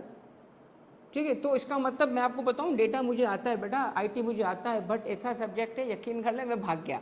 तो मैंने कहा जिसका काम है उसको करने दो भाई, और ये सर इमरान का काम है। सर इमरान IT के ही टीचर हैं, he is a hard core IT expert, और वो IT पे पहली दफ़ा मैं आपको let me tell you one thing, मैंने एक टर्म इनसे ज़िंदगी में, जैसे होता है ना पहली दफ़ा आपने सुना होगा टर्म, तो मशीन लर्निंग का मैंने इनसे पहली दफ़ा सुना था। यानी ये उस वक्त भी उन्होंने बात की थी कि सर अब तो चीज़ें मशीन लर्निंग पे होंगी। तो मैंने कहा सर ये मशीन लर्निंग क्या होता है, बिकॉज ही इज़, जैसे मैं टैक्स में हूँ, मैं बोल सकता हूँ कि यार पाकिस्तान में सबसे अच्छा टैक्स में पढ़ा सकता हूँ, लेट मी टेल यू। और इसमें मुझे बोलते हुए कोई भी मतलब बोलते हुए वो नहीं हो रहा कि यार शायद मैं गलत बयानी कर रहा हूँ, नहीं, बहुत अच्छा पढ़ा सकता हूँ, क्योंकि मेरा फील्ड है यार उठना बैठना यही से। तो इसीलिए मैंने कहा कि डेटा का भी वो बंदा लाएं जो उसका एक्सपर्ट हो। ठीक है, क्योंकि स्टडी सॉल्यूशन में सॉल्यूशंस जो हम लाना चाह रहे हैं ना बेटा, फर्स्ट सॉल्यूशन क्या है, सब्जेक्ट एक्सपर्ट पढ़ाए, सब्जेक्ट एक्सपर्ट पढ़ाए, सब्जेक्ट स्पेशलिस्ट हो, चाहे वो चार्टर्ड अकाउंटेंट हो, चाहे वो प्रोफेसर हो, चाहे वो IT एक्सपर्ट हो, मगर स्पेशलिस्ट हो। इससे बच्चे का पास होना ज़्यादा बेहतर है बनिस्बत के आप हर चीज़ देखिए। मैंने इंट्रोडक्शन टू बिजनेस को क्यों पढ़ाया, क्योंकि IBA से मैंने MBA किया था और उस बिज़नेस को मैंने समझा हुआ था, मगर फिर भी यकीन कर लें कि मेहनत करनी पड़ी, पापड़ बेलने पड़ते हैं, क्योंकि एक ICAP की अपनी बुक है, वो MBA नहीं है, अपनी बुक है जो MBA से भी बढ़ के। उस बुक के लिए पता है मैं क्या बोलता हूँ, आप तो पास करके आए हो, आपने देखा होगा, मैं उसके लिए कहता हूँ worst of the books and best of the books. Worst इसलिए कि दुनिया के बदतरीन वे में लिखी हुई है, सिर्फ टेक्स्ट, एक फ्लो चार्ट नहीं, कोई तस्वीर, बिजनेस की बुक हो और ये चीज़ें ना हो। और बेस्ट इसलिए कि उन्होंने जो चीज़ें लिखी हैं ना यार, वो ज़िंदगी भर काम आएंगी, हर जगह से उठा के उन्होंने वो चीज़ें डाल दी। ठीक है, इन एनी केस बेटा कोई सवाल है आपका, sir can we cover BLD from old lectures from relevant. देखिए अब ओल्ड लेक्चर की जहाँ तक बात है बेटा, कोर्स का चेंज होना, सिलेबस का चेंज होना, कम होना, ये अपनी जगह मौजूद है। कुछ टॉपिक्स कम हुए हैं, यानी एक तो आप अगर कहेंगे कंपनी लॉ के सब्जेक्ट्स उठाएंगे, लेक्चर उठाएंगे, बिजनेस लॉ के उठाएंगे, मगर अगर आपको लगता है कि ये दो अलग चीज़ें अब मर्ज होके उसने कनेक्ट करने की कोशिश की है, तो आपको ये नहीं लगता कि क्या पढ़ने की अप्रोच भी डिफरेंट होनी चाहिए, पढ़ाने की अप्रोच भी डिफरेंट होनी चाहिए। मैंने अभी आपको क्या कहा, मैं नाम से मैं क्या बता रहा हूँ, अब क्या आने वाला है, नाम से बता रहा हूँ टेक्स्ट में कि क्या आने वाला है, भाई बता रहा हूँ ऐसे सवाल बनेंगे, देख लेना। तो बेटा same applies to business studies और आपके बिजनेस लॉ डायनेमिक्स पे भी अप्लाई करता है कि वो सिंगल सब्जेक्ट है और उसके पार्ट 2 ज़रूर हैं।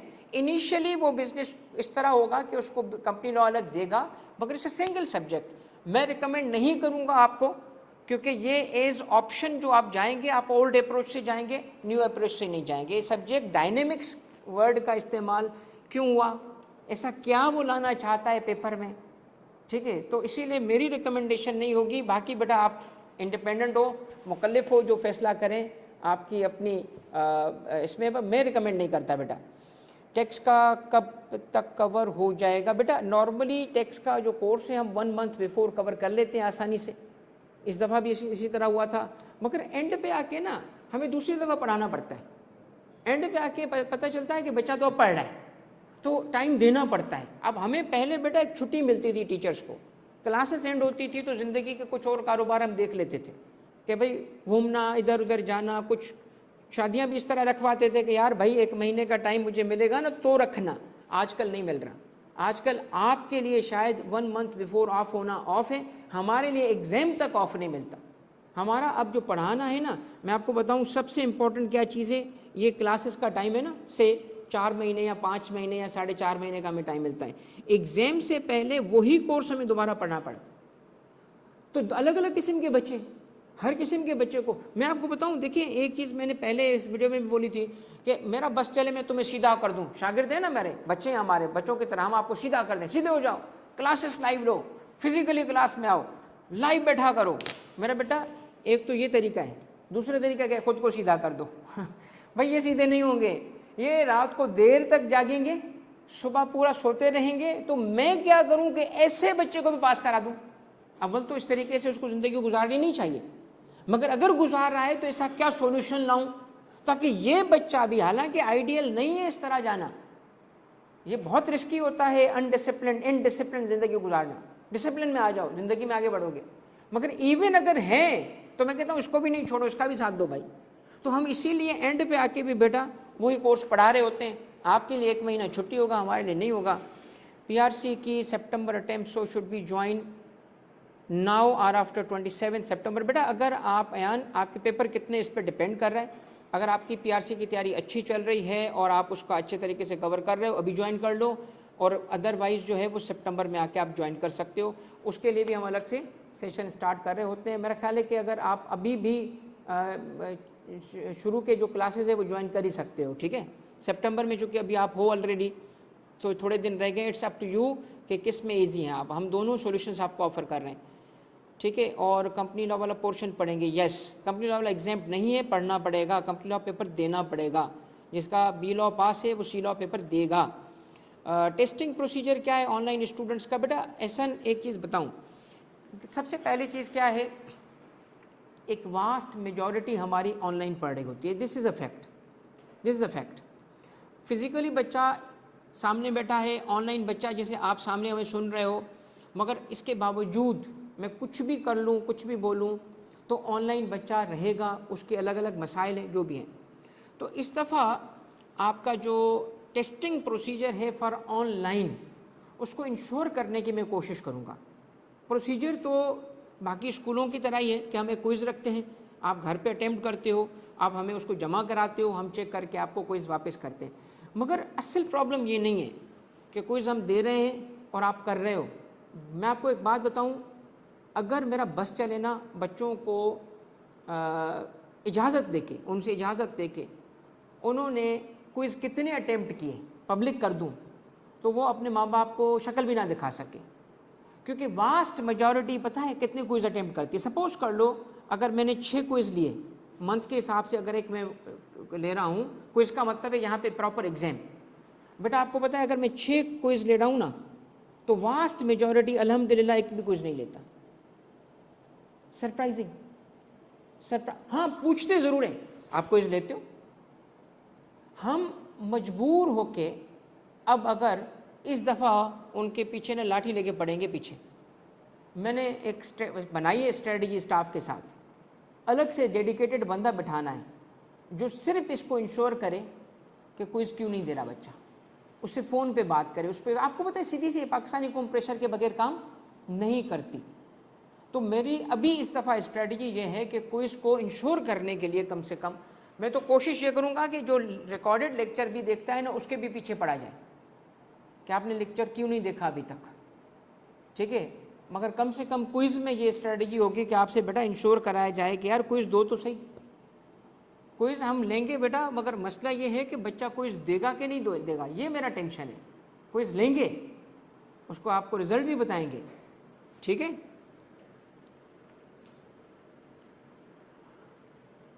बेटा कुछ जो कंपनी लॉ के ना कुछ चैप्टर्स हैं वो कम हुए।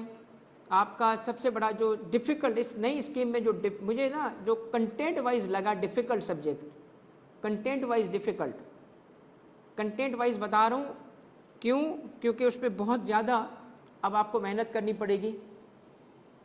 एक तो पीआरसी में है, एक कैफ में है, तो पीआरसी वाले तो बच गए। क्यों बच गए भाई? इको और आईटीबी मिला लिया, ठीक है। क्या किया? इसकी बुक वॉल्यूम 1, इसकी बुक वॉल्यूम 2, ओके, 2 वॉल्यूम हो गए, और 22 वर्ष है, आईटीबी वॉल्यूम 1 है, 2 हो गई, सब्जेक्ट 1 पढ़ो, इसके 2 चैप्टर काट दिए, इसके 2 चैप्टर काट दिए, पढ़ो, अब आपका एक सब्जेक्ट है। यही आपका हुआ है किसके साथ? बिजनेस लॉ डायनेमिक्स के साथ, इसके साथ यही हुआ है। तो इसीलिए बेटा 2 टीचर, इसीलिए हम कोशिश करेंगे कि आपको दोनों मिलके किसी ऐसी स्ट्रेटजी से स्टार्ट करें। हम कोशिश यही करेंगे कि आपके साथ जल्दी ही स्टार्ट कर लें, जैसे सर बुनियाद बना लेंगे तो मैं भी जल्दी से आ जाऊंगा, ताकि एंड में टाइम बचाएं तुम लोगों का।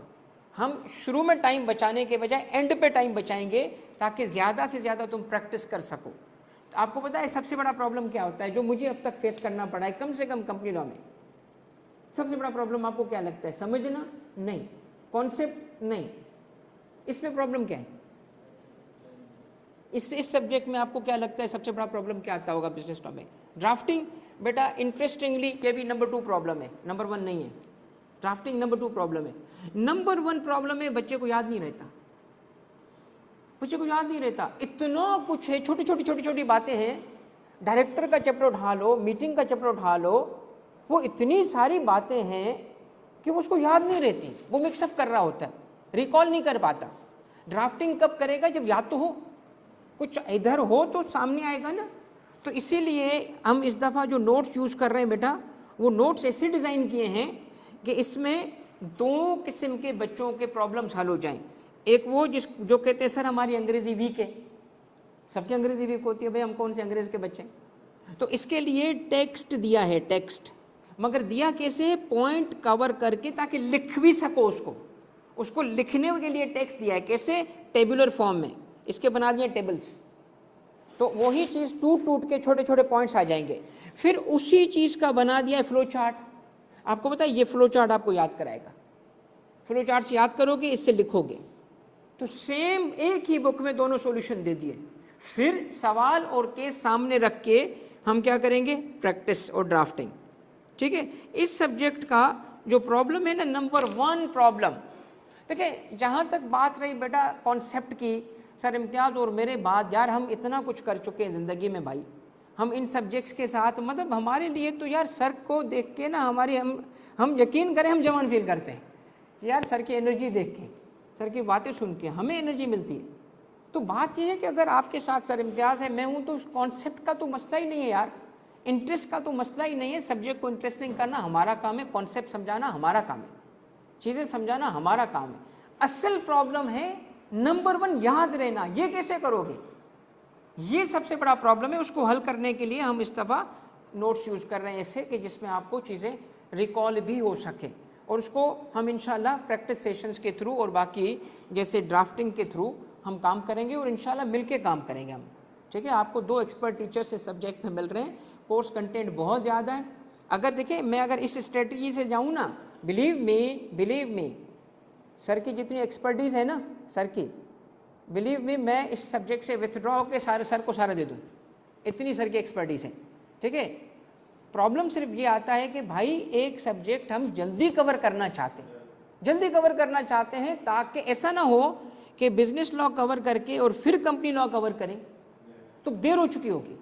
और सिंगल टीचर में ये प्रॉब्लम आएगा, या वो ज़्यादा क्लासेस लेगा ताकि बाकी सब्जेक्ट अफेक्ट होंगे। फिर देखिए हमारे लिए मसला क्या है बेटा, हमारे लिए एक मसला नहीं है सिंगल सब्जेक्ट नहीं पास कराना, मैं सिर्फ आके टेक्स्ट करता रहूँगा ना, क्यों तारिक तुम टेक्स्ट का टीचर है तो बेटा बाकियों का बड़ा गर्क हो जाएगा। भाई मैं टेक्स्ट इतना करूँगा कि साथ में BL और डेटा और अकाउंट पास हो सके। भाई at the end of the day STD solutions कोई एक अकेले बंदे का नाम नहीं है भाई, पूरी टीम है भाई, ठीक है, ये पूरी टीम है। हमारा मकसद है तुम्हें चार्टर्ड अकाउंटेंट बनाना, ना कि अपना सब्जेक्ट पास करा के ओवरऑल फेल कराना। तो मैं इतने ज़्यादा भी तो क्लास ना रखूँ ना यार कि आपका सिर्फ एक सब्जेक्ट पास हो जाए और बाकियों में परेशान हो जाओ। तो इसीलिए सिंगल टीचर वाला सॉल्यूशन इस सब्जेक्ट में नहीं है। इवन मैं आपको बताऊं, मैं ITB से निकलना चाह रहा था क्योंकि वो मिस का सब्जेक्ट है, मिस ज़ैनब का। मिस ज़ैनब को मैंने बोला था कि मर चुका आप पढ़ाएं, अब वो मिस ज़ैनब बोल रही है इतना पढ़ाएगा कौन सर, आप कैसे निकलेंगे, पढ़ाएगा कौन। मैंने कहा चलो थोड़ा सा टाइम में रुकता हूँ जब तक आप अपना मैनेज करो। तो बात यह है बच्चों, आपको थोड़ा सा ना apply your mind, theory subject revise नहीं हो पाते, बिल्कुल सही बात है बेटा। इसमें एक चीज़ सबसे बड़ी बताऊँ, सबसे इंपॉर्टेंट चीज़, और आप कह रहे हैं कि सर ग्रेट टीचर माशाल्लाह, अमेजिंग टीचिंग स्किल। बेटा हमने काम ही ये किया, पढ़ाया और क्या किया है।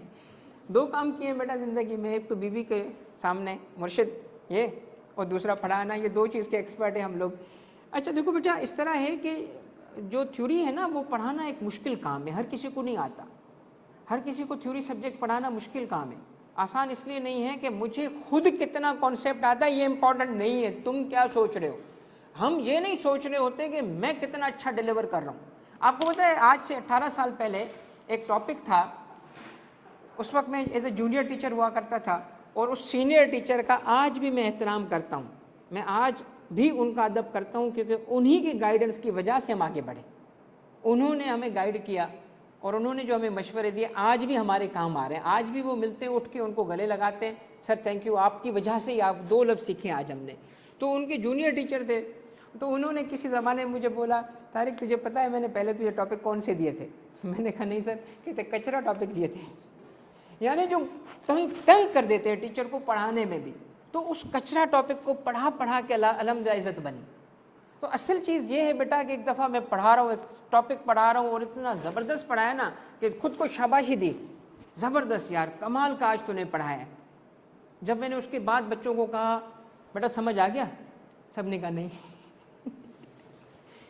ये थ्योरी पढ़ाना, उस दिन से लेके, वो 18 साल पहले की उस क्लास से लेके आज तक मैं ये नहीं सोचता कि मुझे कितना आता है, मैं ये सोचता हूँ कि तुझे जितना आता है ये उस तक कन्वे किससे करेगा, वो पिक किससे करेगा। असल एक्सपर्टीज़ ये है बेटा, थ्योरी में पढ़ाना और न्यूमेरिकल के पढ़ाना, ठीक है। तो इंशाल्लाह बेटा अच्छा रहेगा। उम्मीद है कि बेटा आपको हमने सारी चीज़ें सामने रखी हैं, और होपफुली इंशाल्लाह सेशन हम जल्दी स्टार्ट करेंगे। असल में प्रॉब्लम ये है बेटा कि हम ज़्यादा देर नहीं करना चाहते सेशंस को स्टार्ट करते वक्त, इसीलिए शायद सबसे मैंने कहा यार फौरी से स्टार्ट करो भाई, जल्दी जल्दी सेशन रखो, जल्दी जल्दी स्टार्ट करो सेशन, ताकि हम एंड सबसे पहले कर लें। इस दफ़ा के चैलेंजेस हमारे ज़्यादा हैं। जी सर, कल आपकी पहली बिजनेस लॉ की क्लास है, और हमारे जो ग्रुप्स हैं और हमारे पास जो STD सॉल्यूशन के, आप काइंडली पेजेस को लाइक कर लें ताकि आप तक इन्फॉर्मेशन आ जाए, और इंशाल्लाह आप तक टाइम टेबल भी जो हमारा STD सॉल्यूशन का जो चैनल है व्हाट्सएप का, उसको भी लाइक कर लें ताकि आप तक इन्फॉर्मेशन आ जाए।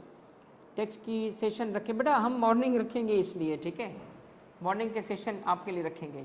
जी बेटा, नेक्स्ट क्या है? चले बेटा, थैंक यू वेरी मच, जज़ाकल्लाह। होप के आपके क्वेश्चन आंसर हो गए, और हमने ओवरऑल आपको अच्छा डेटा साइंस का जो सब्जेक्ट है बेटा, उसकी क्लास सर ने कब कहा है? हाँ, DSR की क्लास कब रखेंगे? थर्सडे। फातिमा बेटा थर्सडे पे पहली क्लास है। आप एक काम करें ना, टाइम टेबल एक दिन पहले नहीं, 2 दिन पहले का आप बना के ना अनाउंस कर दिया है, चलाया हुआ है, चलो सेट है बेटा। तो आपका अलीज़ा जज़ाकल्लाह बेटा, थैंक यू। तो बेटा आपको जो है ना इंशाल्लाह कल से हमारी क्लासेस शुरू है, ठीक है, और हम कोशिश करेंगे कि सबसे पहले एंड करें, सबसे अच्छा एंड करें। और हमारा पर्पज़ क्या है? सॉल्यूशन प्रोवाइड करना, और सॉल्यूशन, सबसे बड़ा सॉल्यूशन यही है कि भाई पढ़ाओ, आपको पढ़ा लें हम, बस आपको मजबूर कर लेना कि पढ़ लो। हमारी सबसे बड़ी कामयाबी ये है बेटा, ठीक हो गया, बट सर हसन मारफानी भी आपसे बात कर लें, ठीक है। और सर इमरान के बिहाफ पे मैंने बात कर लिया आपसे। हसन आज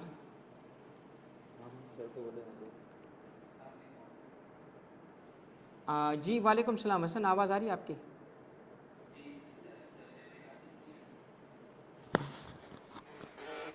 अच्छा, यहाँ से आवाज़ आपकी शायद थोड़ी सी कम होगी ऑन कैंपस, मगर आप वैसे बात कर सकते हो। वहाँ जाएंगे बात जी, बात करें अभी जी sir, is it audible? Online. बेटा आपके पास सर हसन की आवाज़ आ रही है? जी बिल्कुल क्लियर है हसन, बिल्कुल क्लियर है। जी sir, first of all sir माजरत, मैं इसमें कब हुआ बताइए, बारिश वगैरह भी सीबीयू की तरफ है तो इसलिए मैं नहीं, वो आपका बहुत शुक्रिया, आपने वहीं से ज्वाइन कर लिया ताकि बच्चों से बात हो सके। बिल्कुल सर, बिल्कुल। तो फर्स्ट ऑफ ऑल सर, आपने जो है I was listening to your kind words, मैंने जो है प्रोफेसर साहब को भी सुना, सो जो है बस मैं 2 मिनट जो है बच्चों से बात करूंगा। भाई देखो, जो है सर ने जो है सर ऑब्वियसली मेरे भी गुरु रहे, टेक्स्ट मैंने ही सर से पढ़ा है। सो मेरे ख्याल से टेक्स्ट के अंदर जो है यानी नन अदर देन तारिक दुनियो, so he himself I would say the institution. So मैं अपने सब्जेक्ट के हवाले से बात करूँगा, FR1 के हवाले से। भाई देखो, FR1 के हवाले से जो है मैं यही बोलूँगा कि FR का जो गम है ना, वो मेरा होगा, इदारे का होगा। तुम लोगों ने बस उसमें शराकतदारी करनी, इन द सेंस के कोशिश करेंगे कि तुम लोगों को जो है ना स्कूल फीड करें, जो चीज़ें बताएं तुम लोग वो पढ़ लो, उसको सही से पढ़ लो। इंशाल्लाह अल्लाह के हुक्म से तुम्हारा पेपर जो है तुम लोग मेहनत करते हो पास हो जाएगा। यानी मैं तुम्हें इस चीज़ की श्योरिटी दे सकता हूँ कि तुम्हें जो है इंशाल्लाह हलवा बना के देंगे। अब हलवे को तुमने हजम करना है, ये तुम्हारा काम है, ये मैं नहीं कर सकता, वरना मैं पेपर में जाकर तुम्हारे भी हाथ बैठ जाता। तो जो है I wouldn't take so much time of yours, बस ये कह सकता हूँ कि पेपर में जाके बैठोगे तो तुम लोग दुआएं दोगे इंशाल्लाह। तो this is it from my side. Hasan मुझे एक सवाल पूछना है हसन आपसे। इस दफ़ा आपने जो सवाल इस दफ़ा जो आपने पेपर प्रेडिक्ट किया था, वो मैं अभी बच्चों को बता चुका हूँ कि ICAP की तरफ से तो ये मुमकिन ही नहीं है कि किसी के ताल्लुकात हों। तो आपको ये कैसे पता चला कि ये पेपर आने वाला है, बस ये बताएं मुझे, ताकि इस दफ़ा मैं भी इसी तरह करूँ टैक्स में। सर मेरे पास ये काफ़ी बच्चों के इनफैक्ट मैसेजेस भी आए कि सर आपका कोई इंटेलिजेंस से ताल्लुक है या जो है ICAP में जो है आपके जान पहचान वाले हैं। So it's nothing like that, let me be very clear, that is based on my 13 years of experience. In fact मैंने सर के साथ जो है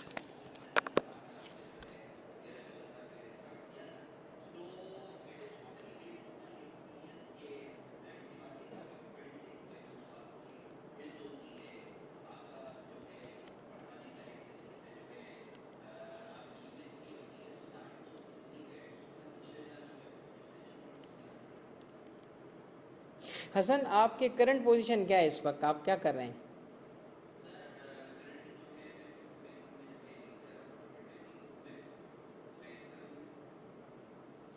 ओके ओके, अच्छा मैं फिर थोड़ी सी अगर इजाज़त दें तो मैं बच्चों को थोड़ा आपके बारे में बताऊं, थोड़ा सा अगर इजाज़त हो थोड़ी सी। अच्छा बच्चों, बस सर हसन चूँकि मैंने कहा यार आ जाए, आपको पता है हसन किसी ज़माने में हम ये बाल जो है ना ये सारे वैसे हैं सफ़ेद, हमने डाई किए हुए हैं, तो किसी ज़माने में हसन मेरे स्टूडेंट रह चुके हैं, मगर वंडरफुल पर्सन माशाल्लाह, ही हाफिज़ कुरान।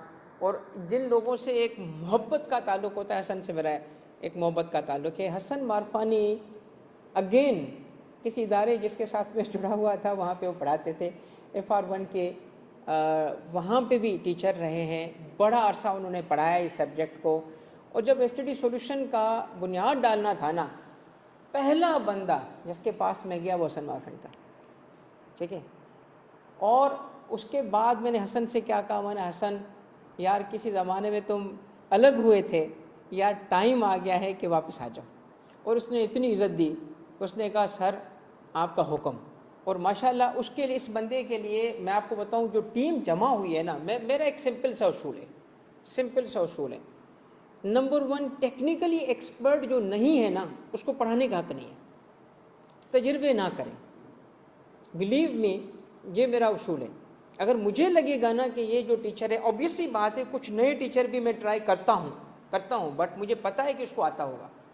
और अगर मुझे लगे ना ये नहीं आता हुआ, यकीन करें मैं देर नहीं करूँगा, उस टीचर से जाके बात करूँगा कि सर मैं किसी और को लगाना चाहता हूँ। मेरा बेसिक उसूल क्या है, इस वक्त अगर मैं ज़ाती ओपिनियन बता रहा हूँ, हर किसी का अपना ओपिनियन होता है, स्टैंडर्ड्स पे अपडेटेड किसी को एक्सपर्ट मानता हूँ वो हसन मारफानी। अगर किसी को मैं इस वक्त अपडेटेड होंगे, क्योंकि चेंजेस होती है ना, चेंजेस होती है कि नहीं होती, चेंजेस होती हैं। तो हसन इस सब्जेक्ट का एक्सपर्ट है बेटा। लास्ट पेपर में इसने जो प्रेडिक्ट किया था वो मुझे मैसेज आ रहे हैं हसन के सर इसे पूछे इनको कैसे पता चला। तो प्रोफेशनल जजमेंट है माशाल्लाह, इनकी बिल्कुल एक्यूरेट थी इस दफ़ा FR1 के पेपर के लिए। और सर हसन आपको ये सब्जेक्ट पढ़ाएंगे, और थैंक यू वेरी मच यार हसन फॉर स्पेयरिंग टाइम। आपका इस तरह इंशाल्लाह जो फर्स्ट क्लास होगी फिर सर आपके सामने आके फर्दर आपको, मैं तो हमेशा कोशिश करता हूँ हसन से थोड़ा सा और टाइम निकालूँ, थोड़ा सा और टाइम, ताकि ना ये इस लेवल का बंदा है। मैं तो उनको कहता हूँ ये फाइनल में अगर आ गए ना जिस दिन, अब अगर कभी आए, कमिटमेंट नहीं है भाई, आए ना तो फिर बच्चे का वो सब्जेक्ट जो होगा उसकी टेंशन निकल जाएगी, क्योंकि कॉर्पोरेट ट्रेनर है। आपको पता है ये जो टीचर्स हैं, इन टीचर की मेहरबानी है, एक एहसान है इस इदारे पे और मेरे पे कि ये यहाँ हैं। हम इनको क्या पे करेंगे यार, इनके प्रेजेंस का क्या पे कर सकते हैं। ये बाहर एक ट्रेनिंग करते हैं ना, ठीक है, सर इम्तियाज़ एक ट्रेनिंग किया करते थे, पूछें। और सर ने अभी आपको जो बात कही है ना, तुम लोगों को वर्थ ही नहीं पता, ठीक है। सर के सिर्फ एक सेशन के पैसे तुम पे नहीं कर पाओगे जिस लेवल पे ये लोग हैं। तो आपके लिए ये इसलिए हम कोशिश कर रहे हैं यार, मेहरबानी है इन सब की कि एक जगह पे जमा होकर आपके लिए खिदमत करेंगे। और इंशाल्लाह पर्पस बेटा यही है, आपको कोशिश करें कि एक मंजिल तक पहुंचाने में, और हमारी कामयाबी भी इसी में है। ये बाकी चीज़ें पीछे रह जाती हैं सारी। At the end of the day, अभी मैं आपको, सर ने सेशन स्टार्ट किया, मुझे जो कुछ लम्हे लगे ना आते हुए यहाँ पे, पता है उसकी वजह क्या थी? मैं एक बच्चे के साथ बैठा था, उसके कुछ ऐसे इशूज़ थे कि मैं उसको छोड़ नहीं पा रहा था कि यार ये बच्चा, मतलब वो खुद ही एक ऐसे लेवल पे आया हुआ था कि उसको टाइम 1-to-1 देना इतना ज़रूरी था। जब मैंने समझा कि हाँ यार अब मुझे उठना चाहिए, तो मैंने उसको कहा यार सेशन में आ रहा हूँ। तो हमारा पर्पज़, एवरी सिंगल बच्चा काउंट्स। आप किसी ज़माने में जाएंगे ना बेटा, आप हमें भूल जाएंगे, but we'll be proud of you कि यार ये बच्चा हमारा है, ठीक है। तो हम इस नियत से बेटा कोशिश करेंगे। थैंक यू वेरी मच, जज़ाकल्लाह बेटा। इंशाल्लाह जल्दी से क्लासेस स्टार्ट होंगी। See you all in the class. Thank you.